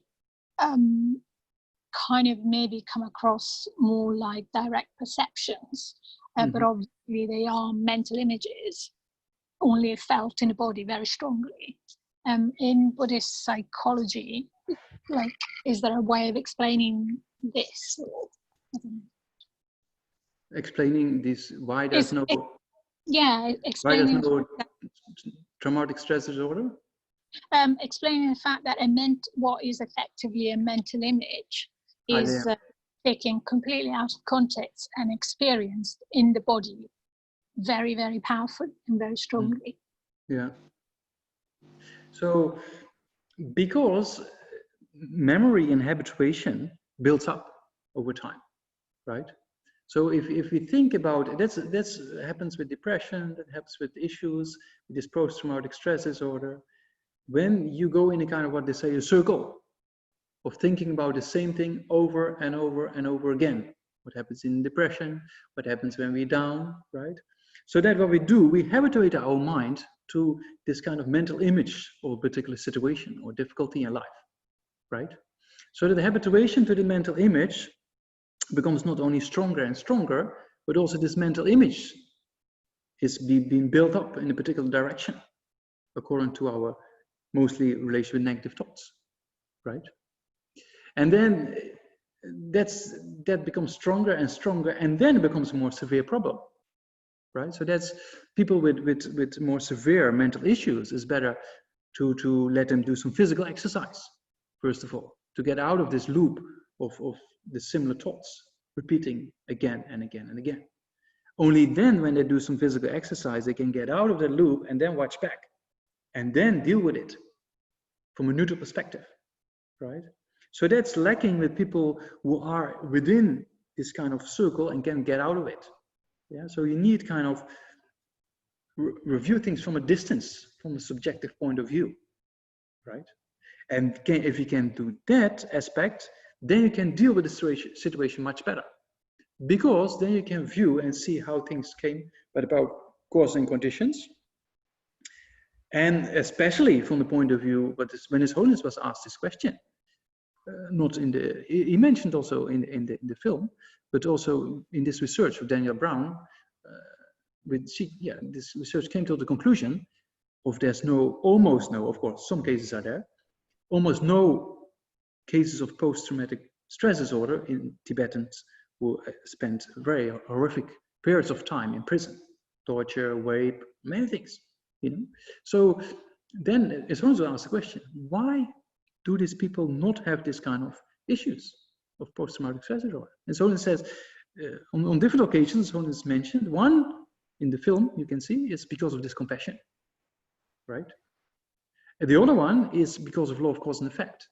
People understand nothing happens randomly. Everything is cause and effect relationships, right? So if you haven't created a cause, the reasons will not be experienced, you know?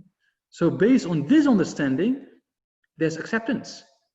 Yeah. So if I go back to my mother example, when my mother was contemplating death and impermanence, and then my father passed away, because of contemplated or habituated the mind to the possibility of losing a partner, then when it happens, then there's more acceptance, right?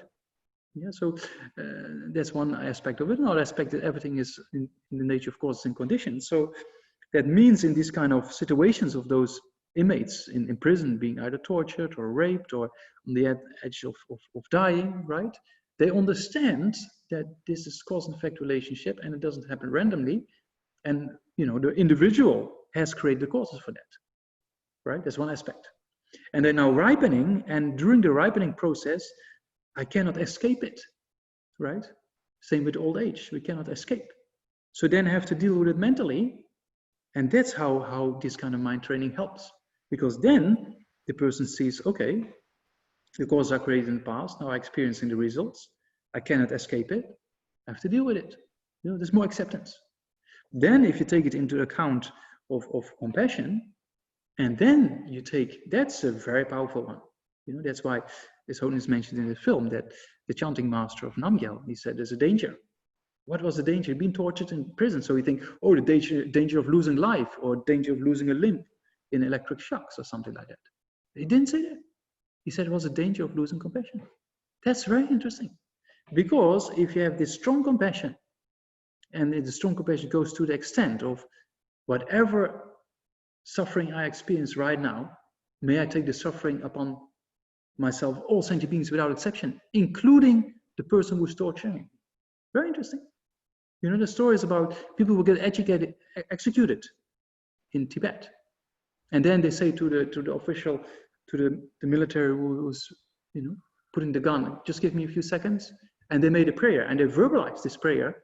May I take the suffering of the person who executing me now upon myself. That's very interesting. That for us Westerners is a kind of mind-boggling thing. But if you think of past and future lifetimes, it's a very powerful. That's why His Holiness said, if in the early days when there was threat to His Holiness' life, then someone said, if the Chinese kill me, no problem, I just continue next life. You see, so that kind of incredible view of taking the suffering of others upon yourself, right? That's very powerful. Why? Because it bombards this self-cherishing attitude of I am I, right? Which is based on this concrete I am I, right? That gets bombarded, yeah, so that you get rid of this self-cherishing attitude. And then on top of that, you take the suffering into the part, as I say. Yeah, you have to experience this suffering, and then you take it as a practice, because you have to suffer anyway. So you might as well put it into practice instead of just getting more depressed. And then there's on top of the physical suffering, also mental suffering, right? So mental suffering we can do a lot with. Yeah, so that's why this is incredible technique. So His Holiness gave us 2 answers on 2 occasions, that either by thinking it's lower cause and effect relationships, I've created the cause for that in the past, so now I have to experience the result of it. And the other one is put it into compassion, yeah, because they also know that those Chinese officials or whoever harms you, deep inside, that person who harms you doesn't want suffering, but they're overpowered by emotions. They're in this emotional hijack. They cannot escape, and that's why they do an act like that. You know? So then you see that, and then you generate compassion for those who act in this way, and that can be very powerful. Yeah, yeah. So there's a few things you can think about. Yeah, yeah, yeah. I think time for a break. Yeah, we break for, let's say, 20 minutes. Is that long enough, or too long? Yeah, 20 minutes. We break. Yeah, Fine. yeah. So it's 25 to 5 now, so we'll come back around 5 to 5. Yeah, These people. exactly. 5 to 5. Yeah. Thank you. Thank you so much. Enjoy your tea, coffee, or whatever. Yeah, snack.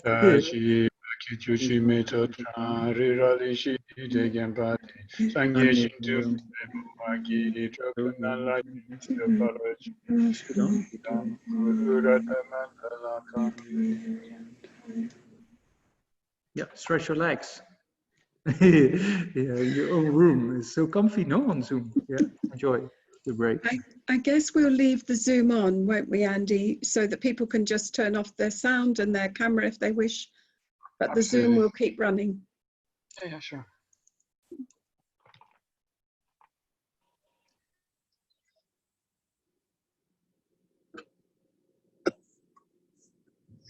Seeing that, like the Buddha example of out of compassion.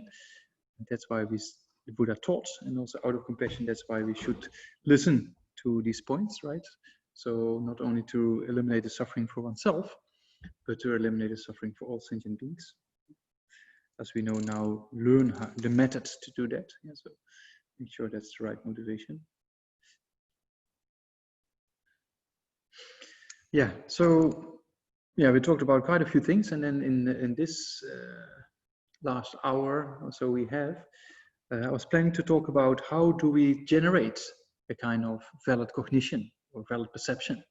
Yeah, just a little bit. I was thinking, or maybe I do a kind of a slideshow with a PowerPoint presentation I gave last year in Pomaya, in Italy, for the students from Pisa University.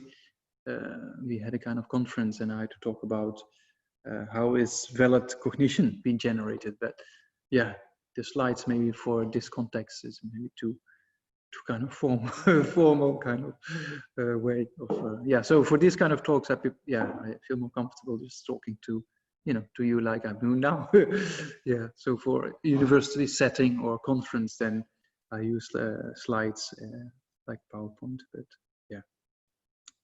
But yeah, in the similar outline I will follow, because what we talked about before the break, we talked about how certain of our perceptions are not in concert with reality, right? And how that actually causes a kind of suffering. Yeah, as we saw with attachment, anger, pride, jealousy, ignorance, is all kind of other afflictions in the classification. Also the secondary, 20 secondary afflictions, right? It says secondary afflictions. That means it's secondary to something, right? So that means it comes from the 6 root afflictions. Yeah, so the 6 root afflictions are the root of all afflictions. And among the 6 root afflictions, as you know, the last one, afflicted views, right, is subdivided into 5. Those were studied. So then among those 5, the first one we talked about, the view of the transitory collection, that's the root of all afflictions. Yeah, so that's something to be understood very well. That's, if you understand that well, you can cut so much of other afflictions and their results. Yeah. So if you understand ignorance, that's what it is, right? The Buddha said, when the Buddha taught the Four Noble Truths, he said you should know suffering, and you should abandon the cause of suffering, right? And you should manifest the true cessation, and you should meditate on the true paths. So when the Buddha said you should know suffering, the Buddha didn't say you should know the suffering of the coronavirus, because that's it's kind of a manifest suffering, or a cold or a sickness. But when the Buddha said you should know suffering, it was the suffering of the all pervasive compounding form of suffering. That means as long as we have karma and afflictions, there's a possibility to get sick. There's a possibility to face problem. Yeah, so that we should know. So that's the all pervasive compounding form of suffering. Yeah? So, and then to go back to understanding reality, that's why if you understand that reality and the reality of death and impermanence, actually brings great benefit. Yeah, so many people in the West, they often say, oh, those Buddhists, they talk about death and impermanence and suffering. They must be so unhappy. But if you understand death and impermanence and you understand different types of suffering, actually there's more happiness, because what I just talked about, if you understand the problem better, then the possibility to solve it is much more present, right? Yeah. So that's what we're going to talk about now. Yeah, when the Buddha said you should know suffering, referring to this. Yeah? So as long if you have karma and afflictions we already talked about. Afflictions cause a particular suffering, or afflictions are the direct cause for suffering, and ignorance is the root cause of suffering, right? So in that way, you can those who studied over a little bit more related. And then you can see how things are karmically related. When during the pandemic, my mother was in lockdown all by herself in the Netherlands, and I have a young, not that young anymore, but recently young child, an orphan I took care in the monastery. So I thought I go do a retreat, but I won't be that strict, because I have two people very dear in my life. I have to connect with them. So that's why every week or so I talk with my mother and I talk with my son, so to say. So yeah, that's it. And then also watch the news a little bit. You know? Normally, when I was in the monastery, then I watched the news maybe once every month, or sometimes once every 2 months. And then you're watching the news once every month or once every 2 months. It's like, oh, same as last month. But then during the pandemic, you're watching the news and then you're reading. I have this BBC app, so I read, you know, now reading the news, oh, this and that, and then, but actually, yeah, then before you know it, you're reading too much. You know, you don't have to read everything, and that causes also the mind to be, of course, we have to understand what's going on, but yeah, if you're too much engaged, then all this conceptualization start to happen, you know. But anyway, what I was planning to talk about is that, yeah, reading the news in this regard, and then seeing how, you know, there was one interesting thing I was planning to mention. There was this lady on the ventilator, a very severe problem of the virus, and then she said, oh, I felt I was stuck in my body. Very interesting comment. Very interesting. You know, so that means she wanted to escape the suffering but could not. You see, very interesting. So that's what we see. As long as you have karma to stay in this body, then unfortunately you have to stay, whatever the conditions are. You know, it's very interesting. And so karma and afflictions, that's the Buddha said. That's the, when you say you should know suffering, means you should know the all-pervasive compounded aspect, right? As long as you have karma and afflictions, then that's only the servers. There's always a possibility to get sick or have an accident or die or have a problem, you know? Yeah, so if you understand that also, then of course, then there's acceptance, right? The first step for lesser mental suffering. And not only acceptance, but also what His Holiness says, based on this quote of Shantideva, is that if you can do something about a problem, do it and don't worry about it, move on. If you have a problem, you cannot solve it, then you cannot solve it anyway, so why worry about it? So unfortunately, that's a very simple advice, but most of the time we cannot really follow it, especially this last one. Yeah, because we worry all the time, and then our mind gets occupied in the worry, and there we go. You know, then we get tired because of worrying, and then the worrying by itself doesn't solve a problem at all. You know? But yeah, you can then, if you contemplate those things, you see that actually what's a cause for suffering that can be avoided. Yeah, there's no need. A lot of mental suffering is just no need, basically. Yeah, so that's yeah. So then, in this yeah, in the second half of the talk, I want to go into more kind of how do we generate valid perception. So that's very important to know for those who think about the things we just discussed, those who study the Lamrim and contemplate the Lamrim. Yeah, it's very important to know. So, as the Buddha said, you should not examine my teachings. You venerable Sangha, you great masters, scholars, you should not accept my teachings out of faith or reference for me, but you should examine it like you examine gold, by rubbing it, breaking it down, and melting it. That's what the Buddha said. So that means if you buy something that is expensive, you make sure it's the real thing you buy. If you buy a new computer or a new iPhone or smartphone, whatsoever, you check what's the price and what are the features I need. So I just got a smartphone 2 weeks before I came to London last year. Before I was very simple life in a monastery, but yeah. So I checked at that time. I looked on Amazon and looked, oh, I wanted one of the cheapest ones, simple, that has, you know, the capacity to, because I go to the West, so I have to have WhatsApp, because how do you connect with people otherwise? So I had a very low level of needed qualifications. So that's why I could get quite a cheap one. Yeah. So, but you check, right? So with the Dharma, same thing. The Buddha said, check if it's true or not. So how do we check? That's what we're going to talk about. And how do we come to this kind of valid perception of reality? Yeah. So as we talked about, we have all kinds of wrong views. We have mistaken views or mistaken forms of consciousness and wrong forms of consciousness. There's two things. Our conceptual consciousness all conceptual consciousness is mistaken with regard to its appearance object, right? So that means that what we just talked about, the mental image of the computer and the screen, if it comes to your mind when you close your eyes, is not the computer and the screen, right? So that's why it's called mistaken. But there are also levels of conceptual consciousness that is very constructive, though mistaken, but not wrong. Yeah. So, for example, thinking that the computer is in the nature of impermanence because it's momentary changing.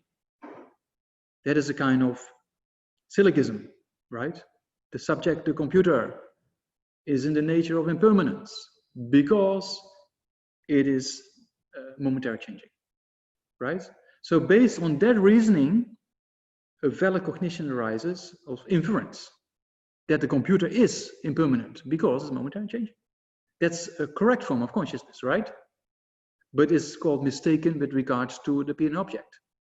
Because if it appears to your consciousness with the mental image of those three levels of the computer, the object, right?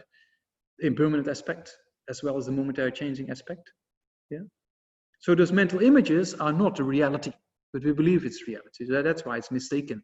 But it's a correct form of consciousness because the computer is impermanent, right? Yeah, you see that? Yeah, so there's just terminology, mistaken and wrong. Yeah, yeah. So wrong form of consciousness is completely out of reality. Yeah, for example, if you do like this, you eyeball, you know how to do that? You push and you see, if you do well, you see two screens, right? Yeah, from below. If you push like that on your eyeball, you see two screens. You see that? Or three sometimes. And don't push too much, but otherwise I can't be responsible for this. You know, you see, yeah, a little bit. One is the screen is more clear than the other one, but sometimes you can see two screens. You know, on the text says seeing two moons as one. So that's not only, that's a wrong consciousness, right? It's not in concert reality because there's only one screen. You see? So there's a difference there. So those kind of, yeah. So those afflictions, anger and attachment, right? They mistaken with regards to its object. Yeah. With a conceptual understanding of it, because of the object appearing and the mental image, you think it's the same, but it's not. But it's also wrong with regard to the qualifications we give towards that particular object. Because the person we like, or the object of our attachment, you know, our pizza or lasagna, whatever we order on the app, right? We think that's the actual object, and then we say, oh, if I have this and this, it will be so nice and tasty and the right temperature and this, that, and we figured it out already, we build this mental image, but it's never really the same as when the pizza comes on delivery, right? Yeah, so that means that because the temperature is not the same as we imagine, you know, the color, and it's always different from the photograph, you know. So that means that, yeah, there's a problem there. So that means it's mistaken with regard, not only mistaken, but wrong with regard to the qualifications of its object. Yeah, so with anger, same thing. It's because it's conceptual in the sense of thinking about it, it's not only mistaken, but also wrong with regards to particular aspects of the object that are not present in reality, but we think they are present. You see that? Yeah. So there's two things to know. Yeah. So then, how do we go from an incorrect form of consciousness, or mistaken and wrong form of consciousness, better, to correct form of consciousness and valid cognition, or realizing an object, understanding? Yeah. So that means that through different levels of development. Yeah. So first, we said, the Buddha said, examine. You know, so the rubbing, the breaking down, you know, the melting of the gold. Yeah, so we relate it back to a smartphone to check if it's the right qualifications for the price, and then we make a decision to buy it or not to buy it, right? So in that regard, there's a kind of self-research. So here the Buddha also, so if you really study then those three levels of breaking it down, rubbing it, and melting it, actually refers to different levels of reality in relation with valid cognition. Yeah, we talked about manifest phenomena and hidden phenomena, right? So things on the screen is manifest, but the impermanent nature of the computer changing moment by moment, is manifest or hidden? Hidden, right? Yeah, I can't hear you, but I see people. So I think, okay, maybe that's hidden. Yeah, so let's hope it's hidden. Yeah, so that means that those levels of reality are there. Yeah, and they need different kinds of perception. Manifest phenomena, they need direct perception, right? You can directly perceive with your eye consciousness. Or hear, I don't know if you hear the chopper. There's a chopper going over. Some rave parties happening maybe in London on the street. So you can hear. Yeah? So that's a manifest phenomena. Yeah? And the impermanent nature of the helicopter, the impermanent nature of the sound is impermanent, right? Yeah. Impermanent, and is kind of a hidden aspect. Why hidden? I said hidden with regard to the sensory perception. A hidden aspect of reality that cannot be perceived by sensory perception, right? Yeah. So that needs kind of thinking, analyzing. Yeah. Yeah. So yeah, let's go a step further. So let's go to a process of wrong form of consciousness, completely of reality, until understanding reality. How do we go from one to the other, right? And then in that process, I will touch about a few points of those who study. And then also it will help you how to meditate on the Lam Rim, because same thing, use the same kind of, so that's good. That's why because if you study basic program, for example, we're gonna start also here in London. Yeah, so it's 5 years, can you imagine? So some people think 5 years, that's long. We studied for 20 years in the monastery, so even longer, you know. So to study the mind and to study philosophy, it's not something you do in a weekend course, right? So that takes time. And I heard from many people talking with different people in different centers, then as soon as you're into awarenesses and knowers, then people drop out. So yeah, I don't know, have you dropped out or not? But yeah, it's not an easy subject, but it's very important to know, you know, because if you contemplate a Lam Rim, you have to know how to contemplate on the Lam Rim to produce the results that are needed, right? So that's why it's very important. How to use reasoning, how to build up a kind of what we say inference, you know, the kind of conceptual consciousness that realizes an aspect of reality that is needed. Very important to know. You know, we say, from point of view of Lam Rim, many masters of the past, Kunda Rinpoche and a few others, they said, you know, the Abhishamalankara is the root for the Lam Rim, right? Then the view of the middle way is the view of the Lam Rim, right?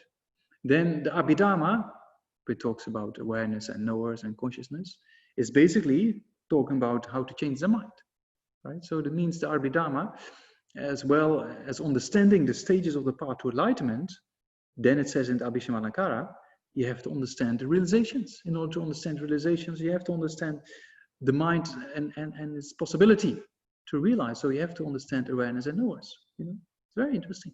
Yeah. So anyway, so we go from a wrong form of consciousness to correct perception and to the realization, right? So in Lam Rim, same thing. We grasp to its permanence of our own body. That's why we don't realize we can die any moment, right? So the meditation on death and impermanence should produce a mind that is capable of understanding you can die any moment, right? If you study Lam Rim, death and impermanence, there's 3 roots, and each of the 3 roots has 3 reasons, right? The first root, that death is definite. The second root is that the time of death is uncertain. And the third one is only the mind or the mind development or the Dharma as such is of benefit at the time of death, right? So each of those 3 roots has 3 reasons. So that's how we contemplate. That's why the second root is so important. The time of death is uncertain. Because to a certain extent, we know the first one. We're gonna die, but we don't not realize that it can happen any moment. I can just sit here talking and then, oops, there I go. It can happen. Some people die in conversation, you know? Yeah. So there's stories like that. Masters in the past in Tibet, to give a teaching on impermanence, they died, you know, during the teaching. Yeah, can happen. So, but we never realize that. So in order to realize that, you need kind of this systematic way of reasoning, you know, because we grasp to permanence. Same with the pandemic. We thought, oh, not true, cannot be the case. It's not like this. I was planning to go back to India, but I couldn't. I said, oh, how is that possible? I have to go back because I have to get my stuff. But it was not possible, you see. So yeah, that's how it is. Kind of thing, yeah. Very interesting how the mind reacts, and then you contemplate and think, oh, interesting. You know, it's very interesting. It's like you don't have to watch movies. I don't know if people watch movies, but I lost a lot of interest. But after I became, Buddhist basically. But if you just watch the mind, there's very interesting things going on in there. Yeah, you can just. That's why self-isolation. You know. I was for 2 months in my room. It's one of my favorite kind of activities, just to be there. Thanks to the incredible team at Jamyang, they give me the things because I still need food to survive. So but I didn't really talk with people. Just in my room, you know. So so that means that if you use the time, then your own mind is like a movie screen all the time. It's very interesting. Yeah, very interesting. So then how do we go from a wrong view to a correct understanding of reality, right? That's right. So take, for example, I used this last year a few times. This is a very interesting example. Let's take our body. You know, some people are touched to the outlook. Yeah, now there was one of the magazines, one of my friends went to the supermarket to buy some things, and she saw a magazine, and on the cover of the magazine there was a kind of title, How to Look Good on Zoom. Very interesting. People are very into looking good, right? So no, everybody is zooming. So how to look good on Zoom is a very popular kind of thing. Yeah, so yeah, I was on the cover of the magazine. So maybe hair in a particular way, the light in a particular way, that you look good on Zoom. Because you have to look good. So that means that we grasp to this permanence of our body, and especially our face, to be always kind of, when there was when the first gray hair comes through, some people like to remove it. So that means they don't like that. So, but even if you remove it, we'll come back, don't worry. So, so we have this grasping to permanence, right? The wrong view. We think that's why we can't understand the pandemic is happening in the beginning. Because we grasp to this always being the same kind of life, right? Then our body, same thing. We think it's the same today and same tomorrow. It's not the case, but we think. We like to believe that. Yeah? You don't like to age. When you're very young, you want to be old. I mean, older, right? Like a teenager wants to be 18 or 19 or 20 because then they can do all kind of other things. When you're old, you want to be young. Very interesting. Same as there's two songs. Forever Young. So I don't know which group, but that's what I heard in the park. And then I was straight thinking about this song of the Highlander. Who wants to live forever? Very interesting.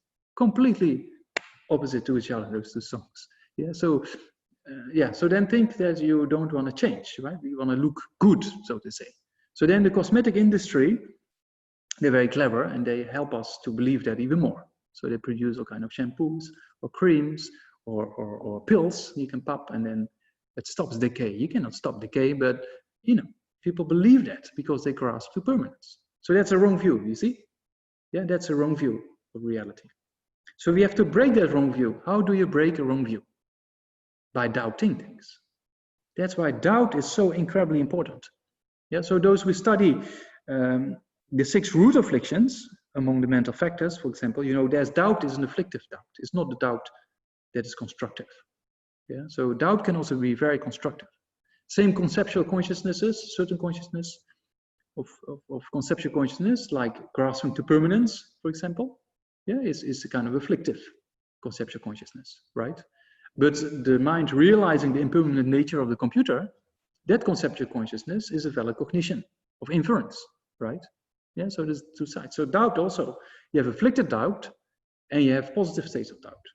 Yeah, so, and that's why the Buddha said, examine have doubt. When we in the monastery, I said we only got 2 hours teaching a week, and for the rest 4 hours every day. We on the debate courtyard, you know, hours in the morning, hours in the evening, from 6 to 10 in the evening, you know. So with some prayers in between. So long sessions, 6 times a week, you know. So very interesting. So that means that what happens there is to generate more doubts. When a few of our own teachers, they didn't like to explain. They like to give you doubts. You know, with Westerners it's very difficult. I think if you only give doubts, then you have a big dropout very soon. But it's very, if you're really interested in material, then the more doubts you get, the more you will examine. You see, you question things. That's very important. That's why Buddhism is completely open to all forms of questioning. That's why when His Holiness started with the combination of having dialogues with scientists, then a few other religious leaders in the world, they were asking His Holiness, please don't do that, you know, because you know, it will destroy Buddhism. And His Holiness said, I don't think so. Very interesting. Because the Buddha himself said, analyze. You know? So that's, in Buddhism, we go to the extent, His Holiness even says, if there's something in science, we can prove something in science, but it's not in accordance with our scriptures, then we can follow science. Interesting. You see, that's the real, what is the nature of ultimate reality? That's what we have to look upon. That we have to find. Yeah. So then we have this wrong view of grasping to permanence, right? We think our body is the same. That we buy this cream, we buy this shampoo, you know, completely wrong view, right? So then you come to the Zoom talk with Tenzin Namdak, and then he tells you your body is momentarily changing. Then you start doubting, right? Oh, maybe I'm momentarily changing. No. Yeah, but there's already kind of a doubt is there, right? So it's kind of the 3 levels of doubt. Yeah, those who study, they know there's doubt not tending towards the factual. Yeah, that means kind of this actually an afflictive doubt. Yeah, if you study one of the 6 root afflictions, you know, the 5th one is afflictive doubt, right? So there is a doubt that is not tending towards the factual, meaning a doubt that is 2-pointed, but not going to the right direction, still going to the wrong view. So thinking that my body is maybe impermanent, maybe permanent, right? As a 2-pointed state of mind. Yeah. Probably it's permanent, you see? Yeah, so it's 2-pointed mind, but it goes to one direction. Yeah, so that's doubt not tending towards the factual. Yeah, so still, that's an afflictive doubt. So we have a wrong view, but it's not, a wrong view is single-pointed, right? I am permanent. It's very strong. Well, doubt, you can see, is already a 2-pointed aspect, which is less strong than 1-pointed. So that's why doubt is very important to generate. So then you read or you listen to these recordings or other recordings, and then you think, oh, you know, maybe I'm impermanent. You know, it's kind of, hey, you contemplate, and then you say, oh, maybe I'm impermanent, maybe permanent. It's in the middle, right? It's kind of neutral doubt, right? You see that?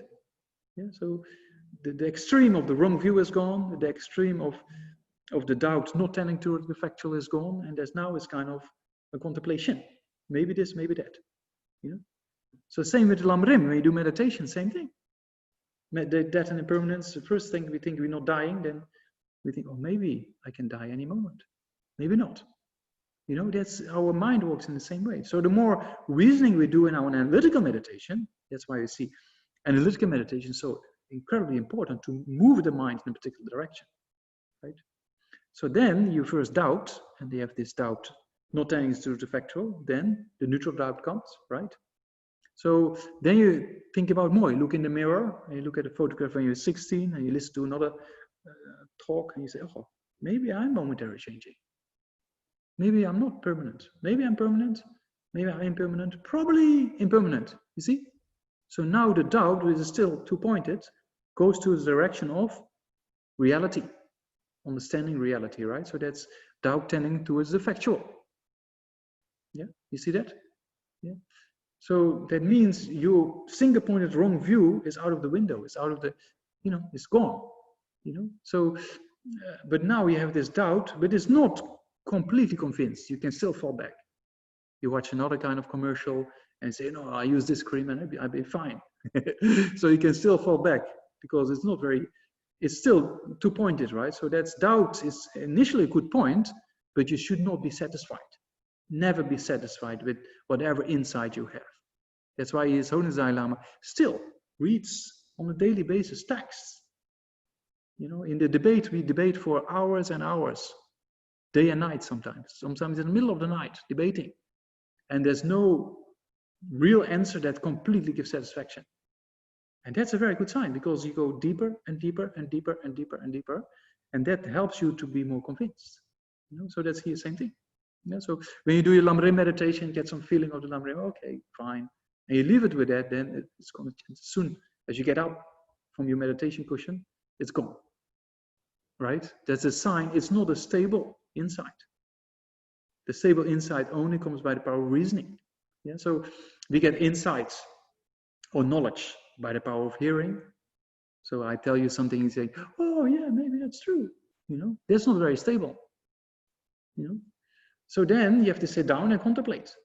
So that's the second wisdom. The first wisdom comes from hearing or studying, right? That's our initial step, but it's not a very stable one.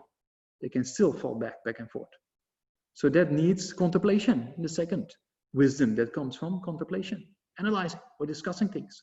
We have a few study groups who discuss things together. It's very important, because we always have one view, but we have just one mind that thinks about a particular aspect of reality in a particular way. Somebody else might think in a different way. So that's why discussion, very important. Then discussions in the West, people have to relax. That's what I've been told to tell people. People get sometimes quite uptight in discussions. My view, no this, no it's like that. You don't do that. You try to have fun. That's how you do discussions. That's why when we got the first teachings from Kensei Rinpoche and Lobsang Delek, we went to, the first collected topics, as youngsters. He always told us, have fun in debate, joke around, Then he said, if you do that, then anger cannot come. Very interesting. It's true. Joke around, have fun, and then anger doesn't come up. It's very easy. And then effort comes. Effort means enjoying virtue, right? So then discussion becomes really fun. So that's, just one thing to mention. Very important. So that means that we have this kind of wrong view, and we went to 3 levels of doubt, right?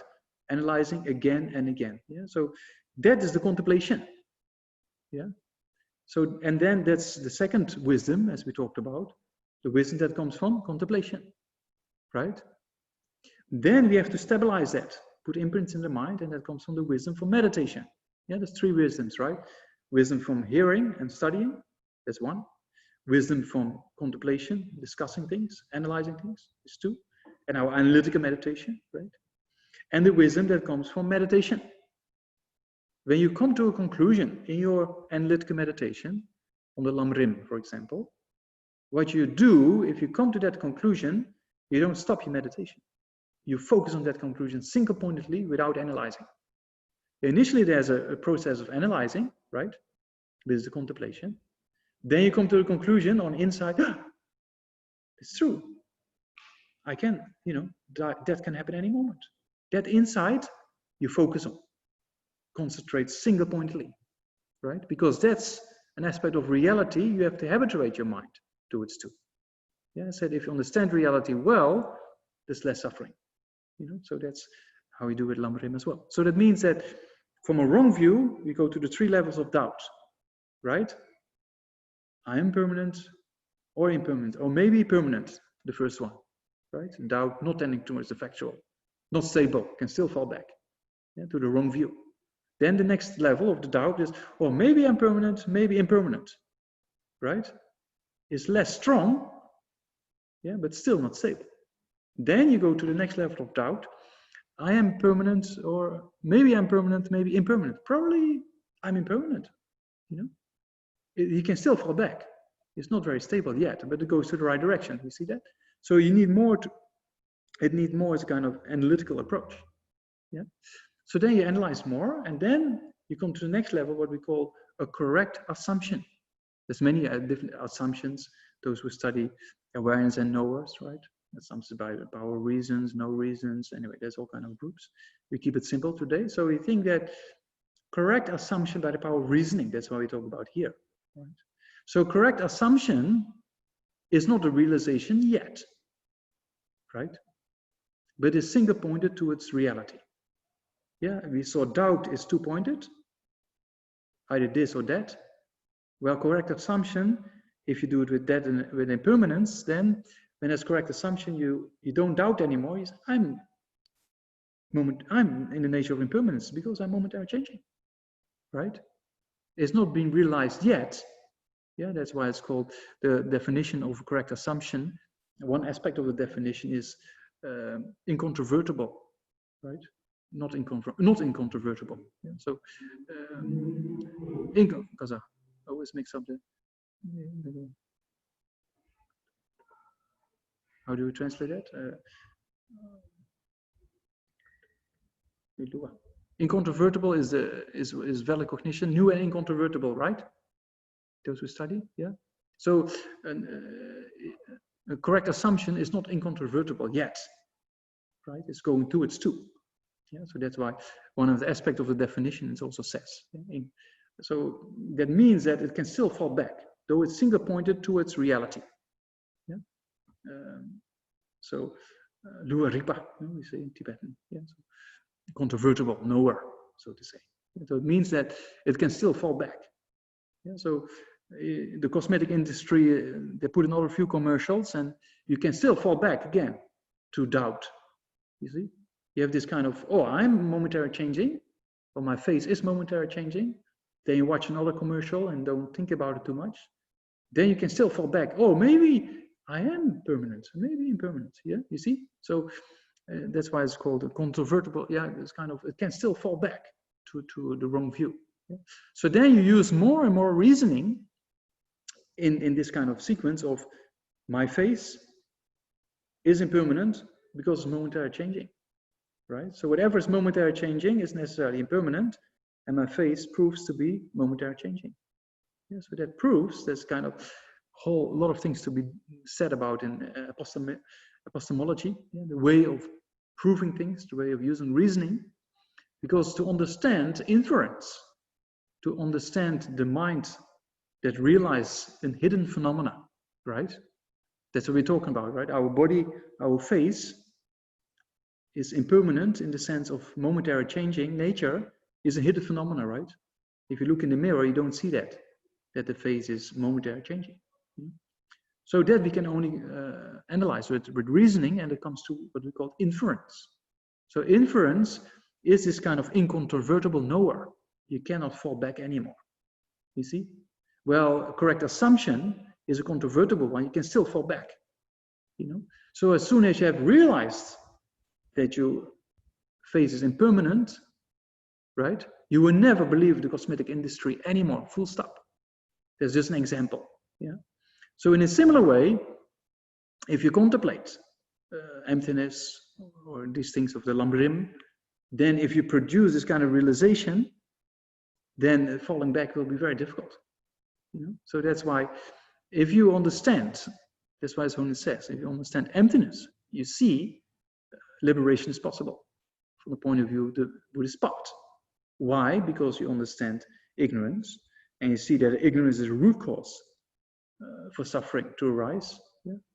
Ignorance is a root cause for the affliction, as we saw, right? That the concept of I and mine, based focusing upon our body and mind, there appears to be an I and mine existing inherently, right? Yeah. So this is this kind of view of the transitory collection. That kind of ignorance causes afflictions to arise. How dare this person say this to me? I'm not like that. You see? So that means if you understand the reality of the self, you know, in a correct way, you will never produce this kind of afflictions anymore.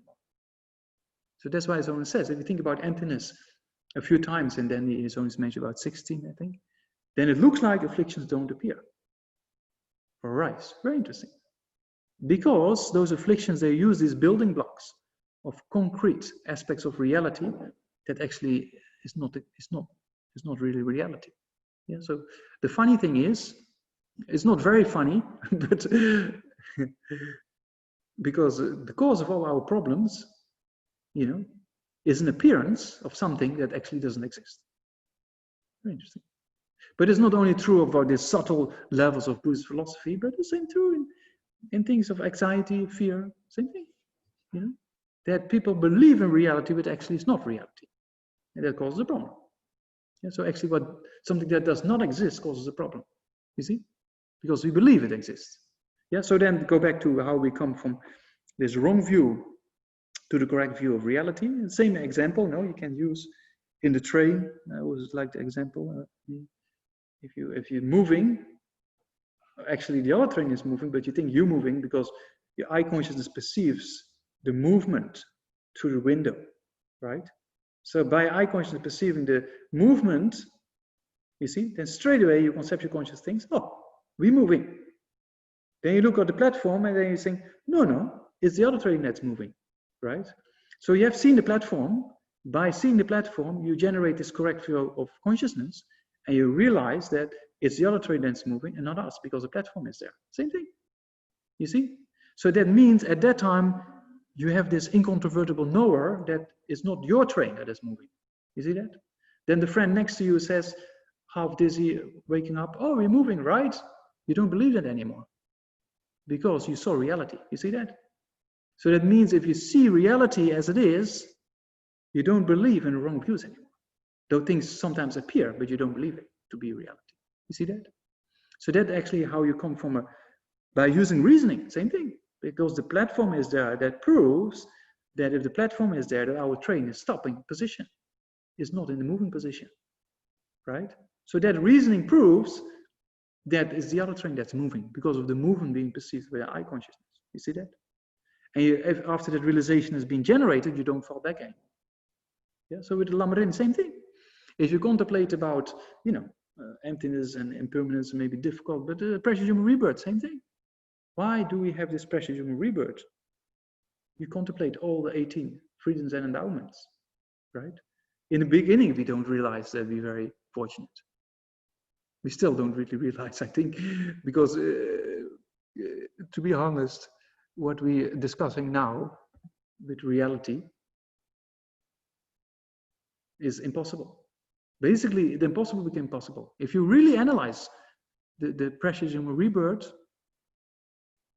to talk about these things, it's almost, we don't realize that. But if you think about world evolutions, like periods on this planet and other places in the universe, where there's the right conditions of life, first of all, this kind of comfortable situation, that we can contemplate these things about Lamarim, when there's a teaching of a Buddha, you know, it's only a few, you know, what is it, 5,000 years existing in billions and billions of years of world evolutions, to be born at a time with intelligence, to be born at a time with interest, at a time in a free country, is, if you look at the statistics, nearly impossible. Actually impossible, basically. You know, so that's, we don't realize that we're very fortunate. You know, so that means we need a lot of reasoning to prove how fortunate we are, and only then we will put our act together. Only then we will say, okay, I'm going to use this incredible opportunity. Otherwise, we say, yeah, okay, interesting, yeah, very interesting, and then we move on with life, and then we die, and then say, oh, now it's too late. Yeah, so that means that there's this Kunda Rinpoche, one of the masters of Gomang monastery in Japan. He wrote his biography, you know, based on the request of his students. He was an incredible scholar and practitioner. He is kind of, many people say he really understood the Lama Tsongkhapa's tradition. You know? So anyway, to give a teaching to his students, he said, okay, I write a biography because you're assisting so much. And then he said, you know, in his biography, the first 20 years, I was just too young to think about anything. Forget the Dharma. Then the next 20 years, I thought, enjoy life. You know, we can do things like serious spirituality later on. then 40, then between 40 and 60 was like, oh yeah, I do it later on. It's important, but I do it later. And then after 60, now it's too late. You see? So that's, and then he wrote the biography of an empty yogi.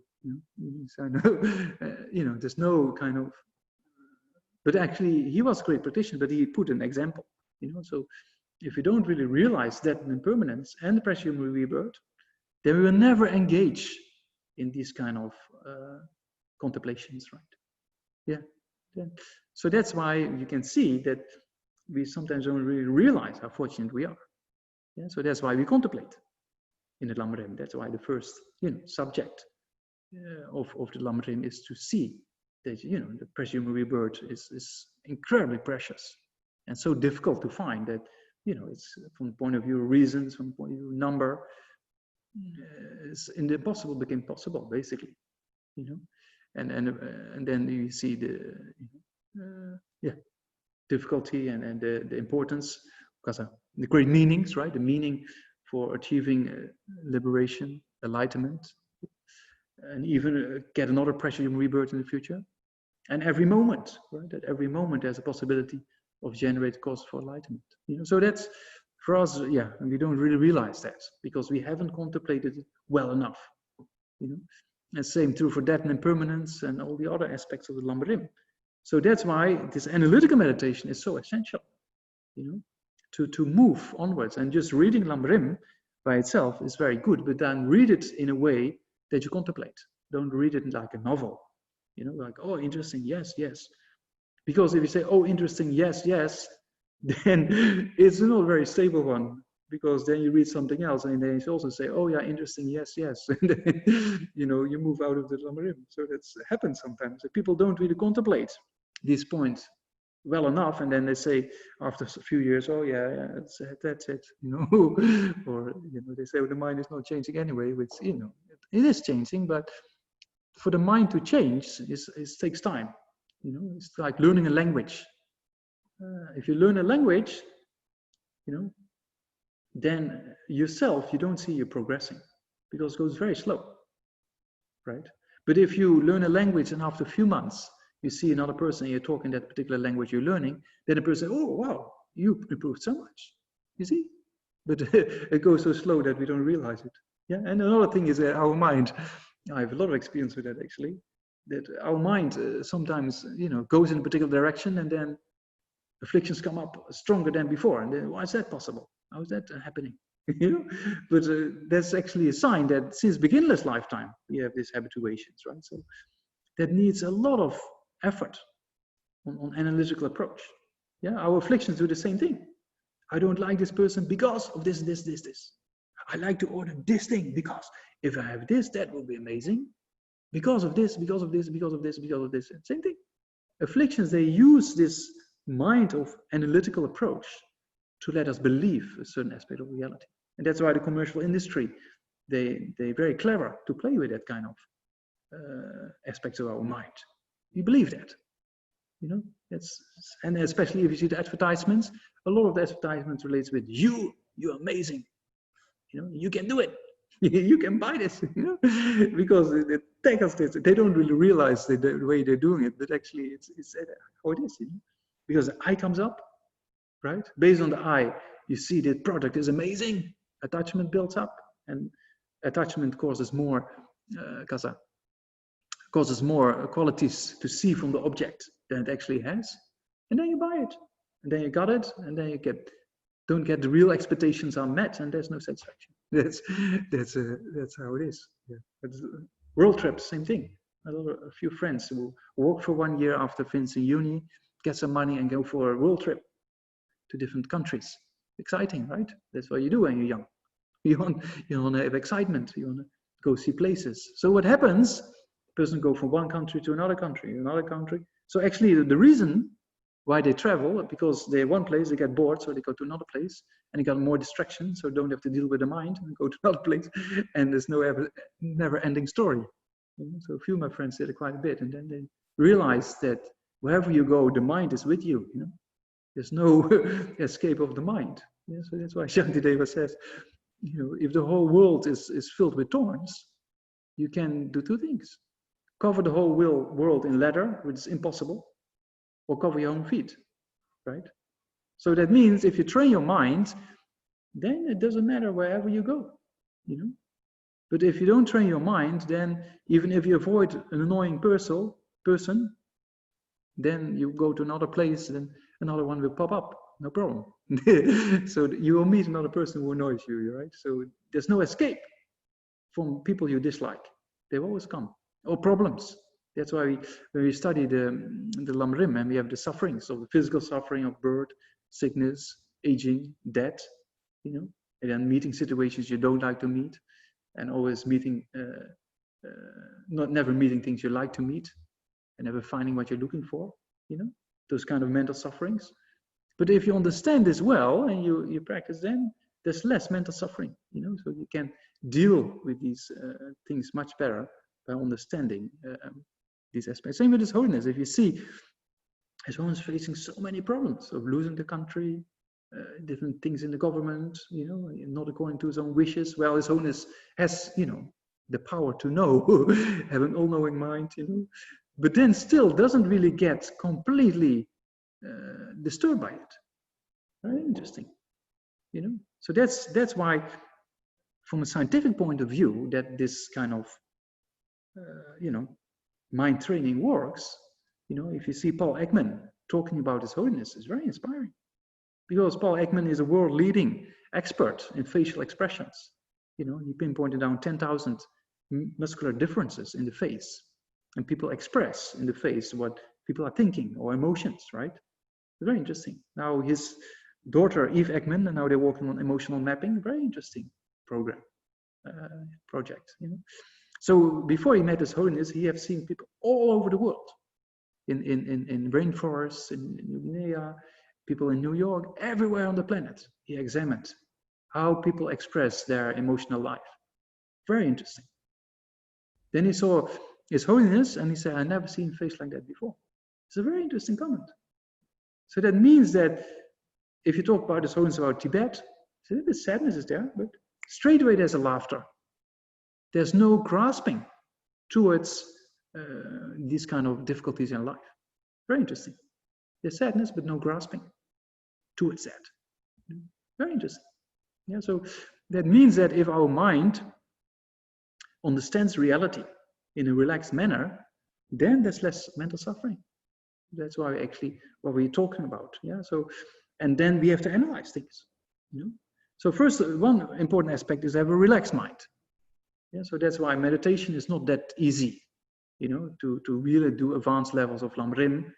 Lamrim by itself is very advanced by itself. You know, it starts already with past and future lifetimes, and you know, so it's very advanced practice. People think about Dzogchen Mahamudra, but first try to do Lamrim. You know, it's kind of, you know, if you don't have Lamrim, then Dzogchen Mahamudra doesn't make really much sense from the point of view of motivation. You know?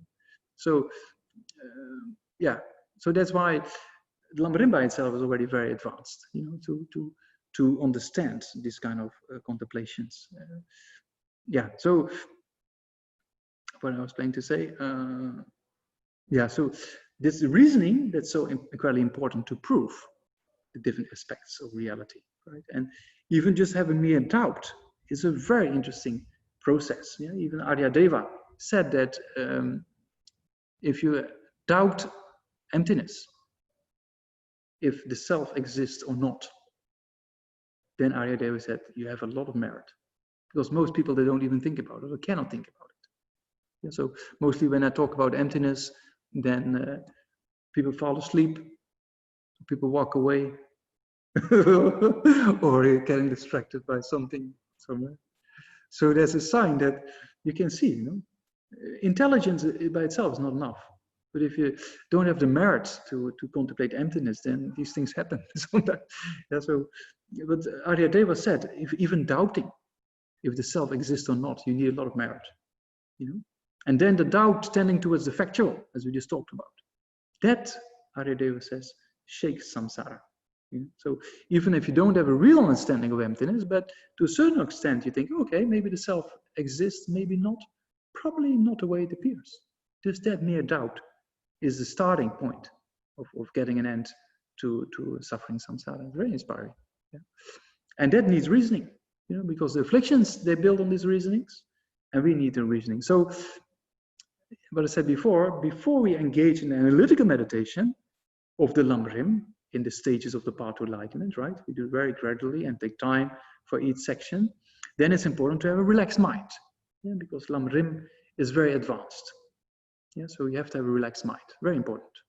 Yeah, so that's why it's very, you have to see how you relax yourself, either for exercise or breathing kind of meditation you do. Yeah, it's very important. Yeah, if the mind is not relaxed, then it's very difficult to contemplate things. Yeah, because if your mind is relaxed, you can look as an observer to every problem in life. Yeah, so that's why a relaxed mind is extremely important. You know, a mind which is relaxed is more capable of focusing. Yeah, if your mind is not relaxed, then you cannot really focus properly. You know, so forget meditation, forget analytical meditation. And so that's why to have the extremes of excitement or dullness, you know, is very important. And even in one of the presentations of Daniel Coleman about his most recent book about focus, you know, you have to, if you're successful in life, you have a certain amount of concentration. He put this inverted U shape of depression on one side and daydreaming on the other, no interest, you know, and depression or kind of strong excitement about thinking about all the things all the time. So if you have either of those two things, there's no productivity, you know. But if you're free of those two, then you're in the peak of the inverted U shape, and there's highest productivity. Yeah, so it means a mind that is capable of concentrating, and because of being relaxed. If the mind is relaxed, there's much more self-awareness. If there's more self-awareness, there's a more possibility of self-discipline, right? If there's more self-discipline, only then we can walk towards empathy and compassion. Yeah, so that's why those levels of training of the mind is very important. Yeah, so the different groups we always do, you know, concentration meditation to produce this kind of mind, and then the analytical meditation. Yeah. So then in the analytical meditation, it was very important to analyze and question things. Same if you read a Lamrim, don't read it like a novel, because we can see here the importance of this analytic approach to get rid of a wrong view, to come to the 3 levels of doubt, to the correct assumption, to inference, right? To the realization of understanding something. Yeah, so that means in analytical meditation also we have to reason. When you read a Lamrim book or you read any book about mind or philosophy, read it and analyze. You know, read 1 page at a time and think about it, if it's true or not, and why is it true or not. Yeah, so many things like that. Death and impermanence, reincarnation or not, no reincarnation. Analyze, you know, check. See what the scientific findings are saying, see what the Lamrim says, use reasoning, then slowly, there's a possibility of understanding things. You know? Yeah, so for me, same thing. When we study the second chapter of the second chapter of the Pranama, you know, the text on logic and epistemology, where it talks about past and future lifetimes, a lot of reasoning, very mind-boggling reasonings. But then still, you know, His Holiness says, you shouldn't be that easily satisfied.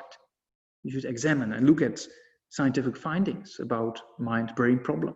Is it possible for consciousness to exist without physical brain or without physical brain activity? You know, it's a very interesting kind of material to think about, especially for Buddhists. I think it's very, very important. Or, you know, Stevenson's research about children remembering previous lifetimes, or the consciousness that can exist without brain activity in the near-death experience. You know, you can read books by Pim van Lommen, or one British professor actually from the University of New York, Sam Parnia, very interesting presentations. Yeah, so most of the people in the field of NDE, near-death experience, they never believed this phenomena because they were medical doctors in most cases, and they saw it happening in the operation theaters, that there's a person brought back to life, and then the person in the after a cardiac arrest, you know, there's kind of a few seconds that oxygen flow, 10 to 20 seconds oxygen flow to the brain stops, and the person is clinically dead, and basically there's no perception, right? There's no consciousness according to according to most fields of neuroscience. But still there's perception, and they talk about this. And if you talk with a materialistic neuroscientist, then you say, yeah, oxygen flow to the brain stops, so people can see all kinds of things. But actually, if you look at statistics, 60 depends which research, but 60 to 90% of what people perceive is valid cognition. You know, they talk about things that can be validated. So there's kind of consciousness without brain activity, very interesting phenomenon. Anyway, there's a few things to think about in our contemplations, right? So all those things from science that can help us to understand reality. That's same with quantum mechanics. As Holiness taught to the monks in the monastery. Very interesting. He said, you should study quantum mechanics. If you understand quantum mechanics a little bit better, you know, to understand completely is impossible, but to understand certain aspects of it, it will help you to understand emptiness, especially the mind-only school of Buddhist philosophy. Very interesting. So that's why, yeah, we should analyze. You know, that's the main thing to come to understanding of reality. We have to analyze.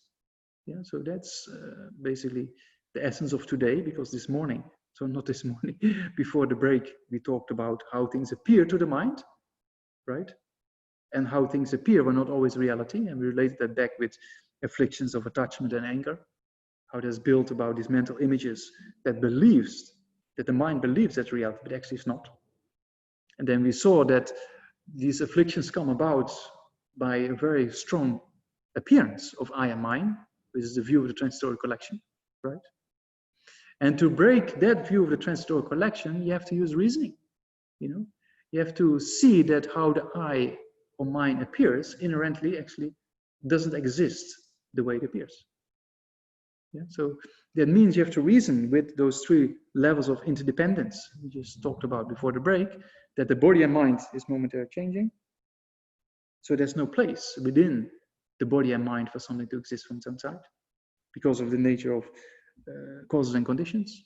And then within the interdependence of the individual parts and the collection of parts of the body and mind, there's nothing that exists from its own side. If you just check and analyze how the I appears, and then analyze it cannot exist that way because there's this interdependence of parts and collection of parts.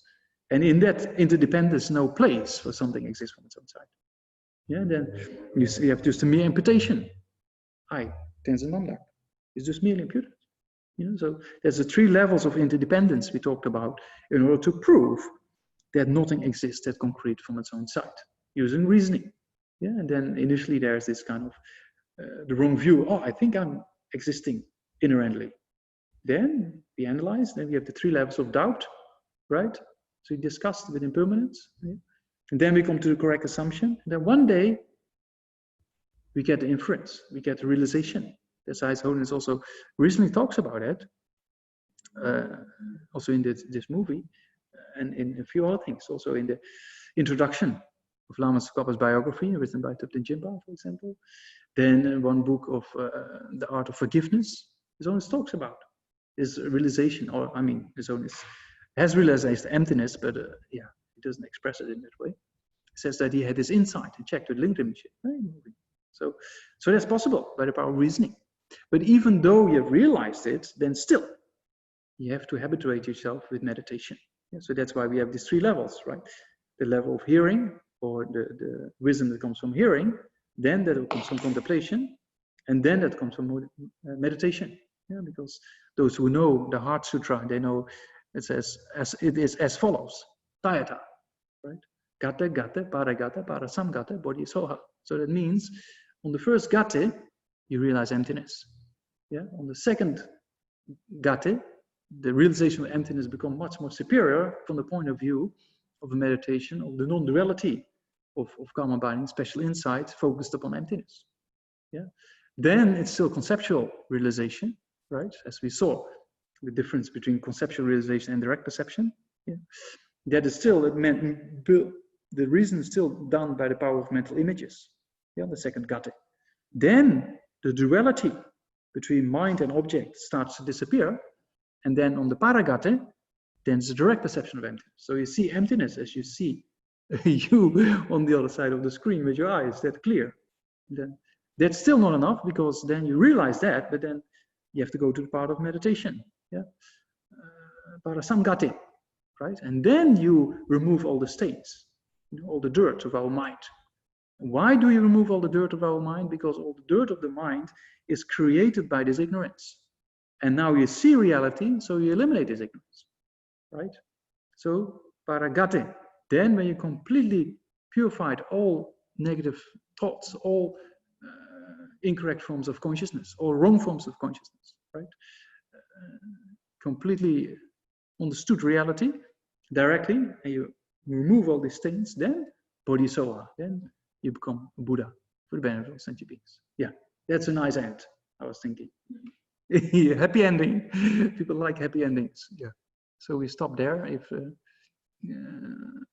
yeah, the great it's streaming free today. It's true. That it's just in there. I see it in the chat. The film is a very inspiring movie because you still have 24 hours or something, I think, from 8 o'clock this evening. So until tomorrow evening, you can still have a look. If you would like to see, yeah, it's very moving because in this movie, His Holiness talks about his life, you know, and then of course, because and very interesting. Only until tonight, yeah. Okay, so you have to be, yeah. So that means that there's still time. You have to, you know, put in your email address, and then it's easy. So then this movie is very inspiring because His Holiness talks about his life, and then this you see all the different moments on the different, yeah, it's a very interesting kind of coverage from the early period of time in Tibet as well. Yeah. Yeah. So that's yeah, that's it for today, I think. Any questions or I don't know. If there's questions, then we still can dedicate some time. If you put your hand up, we've got time for 1 or 2 questions, maybe, if you would like. I'm quite used to Indian time, so for me, a few minutes or less or more, it doesn't really matter much. Yeah, but yeah, if there's no questions, then we can stop. Any hands? I'll just give it a little bit longer. Anybody has a question? Yeah, always. I've been the first time I started teaching last year. I've been told to just start drinking something, and then yeah. But yeah, it's Sunday afternoon, so I don't know. Maybe that also plays a role. I don't think there's any questions actually, Geshe. I don't No. see any. No, okay. Everything is crystal clear. Or people just tired and need a break and go for a walk, something like that. All right then. Yeah. Hope there was some benefit. Yeah, maybe just before we do the final prayers, I just want to say a very, very big, strong thank you on behalf of everybody who has been here. And also we've been recording this. So somehow we'll make the recording available via, I'm not sure, email probably. You know, we're very fortunate to have Geshe Namdak here in this country. And of course, in this instance, it doesn't matter which country he's in because, well, you know, it's international. But in general, we are very, very fortunate. And as he mentioned, he is going to start teaching the basic program, I think, this autumn, in which case there's no doubt from this afternoon that if you have the opportunity to participate in that, you are going to really have a great basic program. And the basic program is probably the most important thing that any of us could do in our life in some ways, because it's going to give you such incredible understanding of Dharma. So on behalf of Saraswati Group and also Jamyang Bath and also Lamrim Bristol, who, you know, clubbed together to make this happen, I would like to say a very, very big thank you. And now we're going to just do some dedication prayers for dedicating all the merit we created by being here and by thinking about these topics.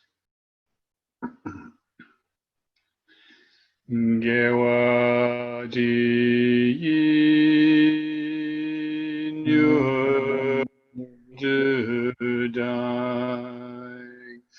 lama sangye dru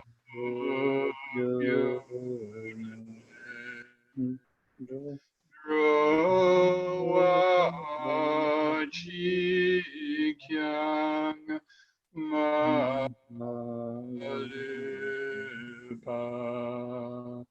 te yi sala ge parajog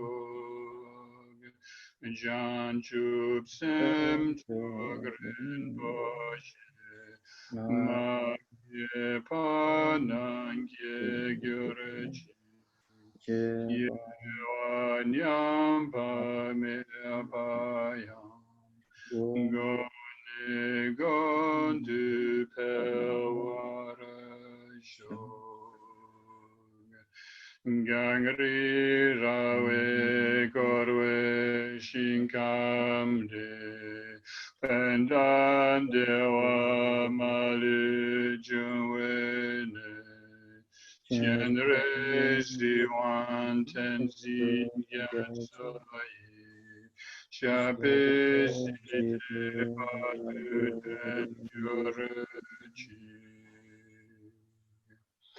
Tsil Jan Xing Jan Gen Yelwe Tenzin Kyang Belwe Kenze Daboze Chasun Korwe Legmendutu Pada Sodu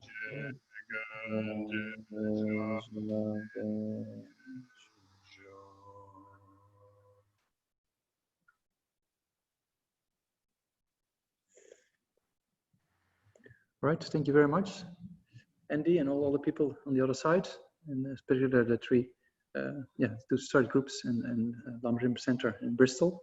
Yeah, I hope to be there next. September we have an opportunity, so I hope I can physically come there. It would be nice to be there again. Okay, so thank you very much, and then we meet again, either in reality, the real reality, or the Zoom reality. Yeah. Okay, thank you. See you soon. Bye. Thank you, Geshe. Thank Thank you very much. Thank you. Thank you. Thank you very much. Bye. Thank you. Thank you. Thank you. Thanks. Thank you. Thank you. I can see who's there. Thank you, Thank you so much. Thank you.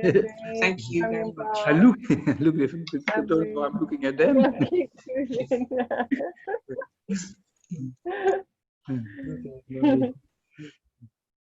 yeah, so we just go. Yeah. Okay, thank you. Bye bye.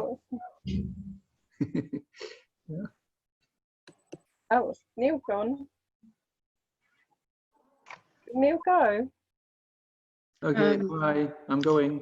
Oh, bye. Bye-bye, Geshe. Thank you very Bye, much. Geshe.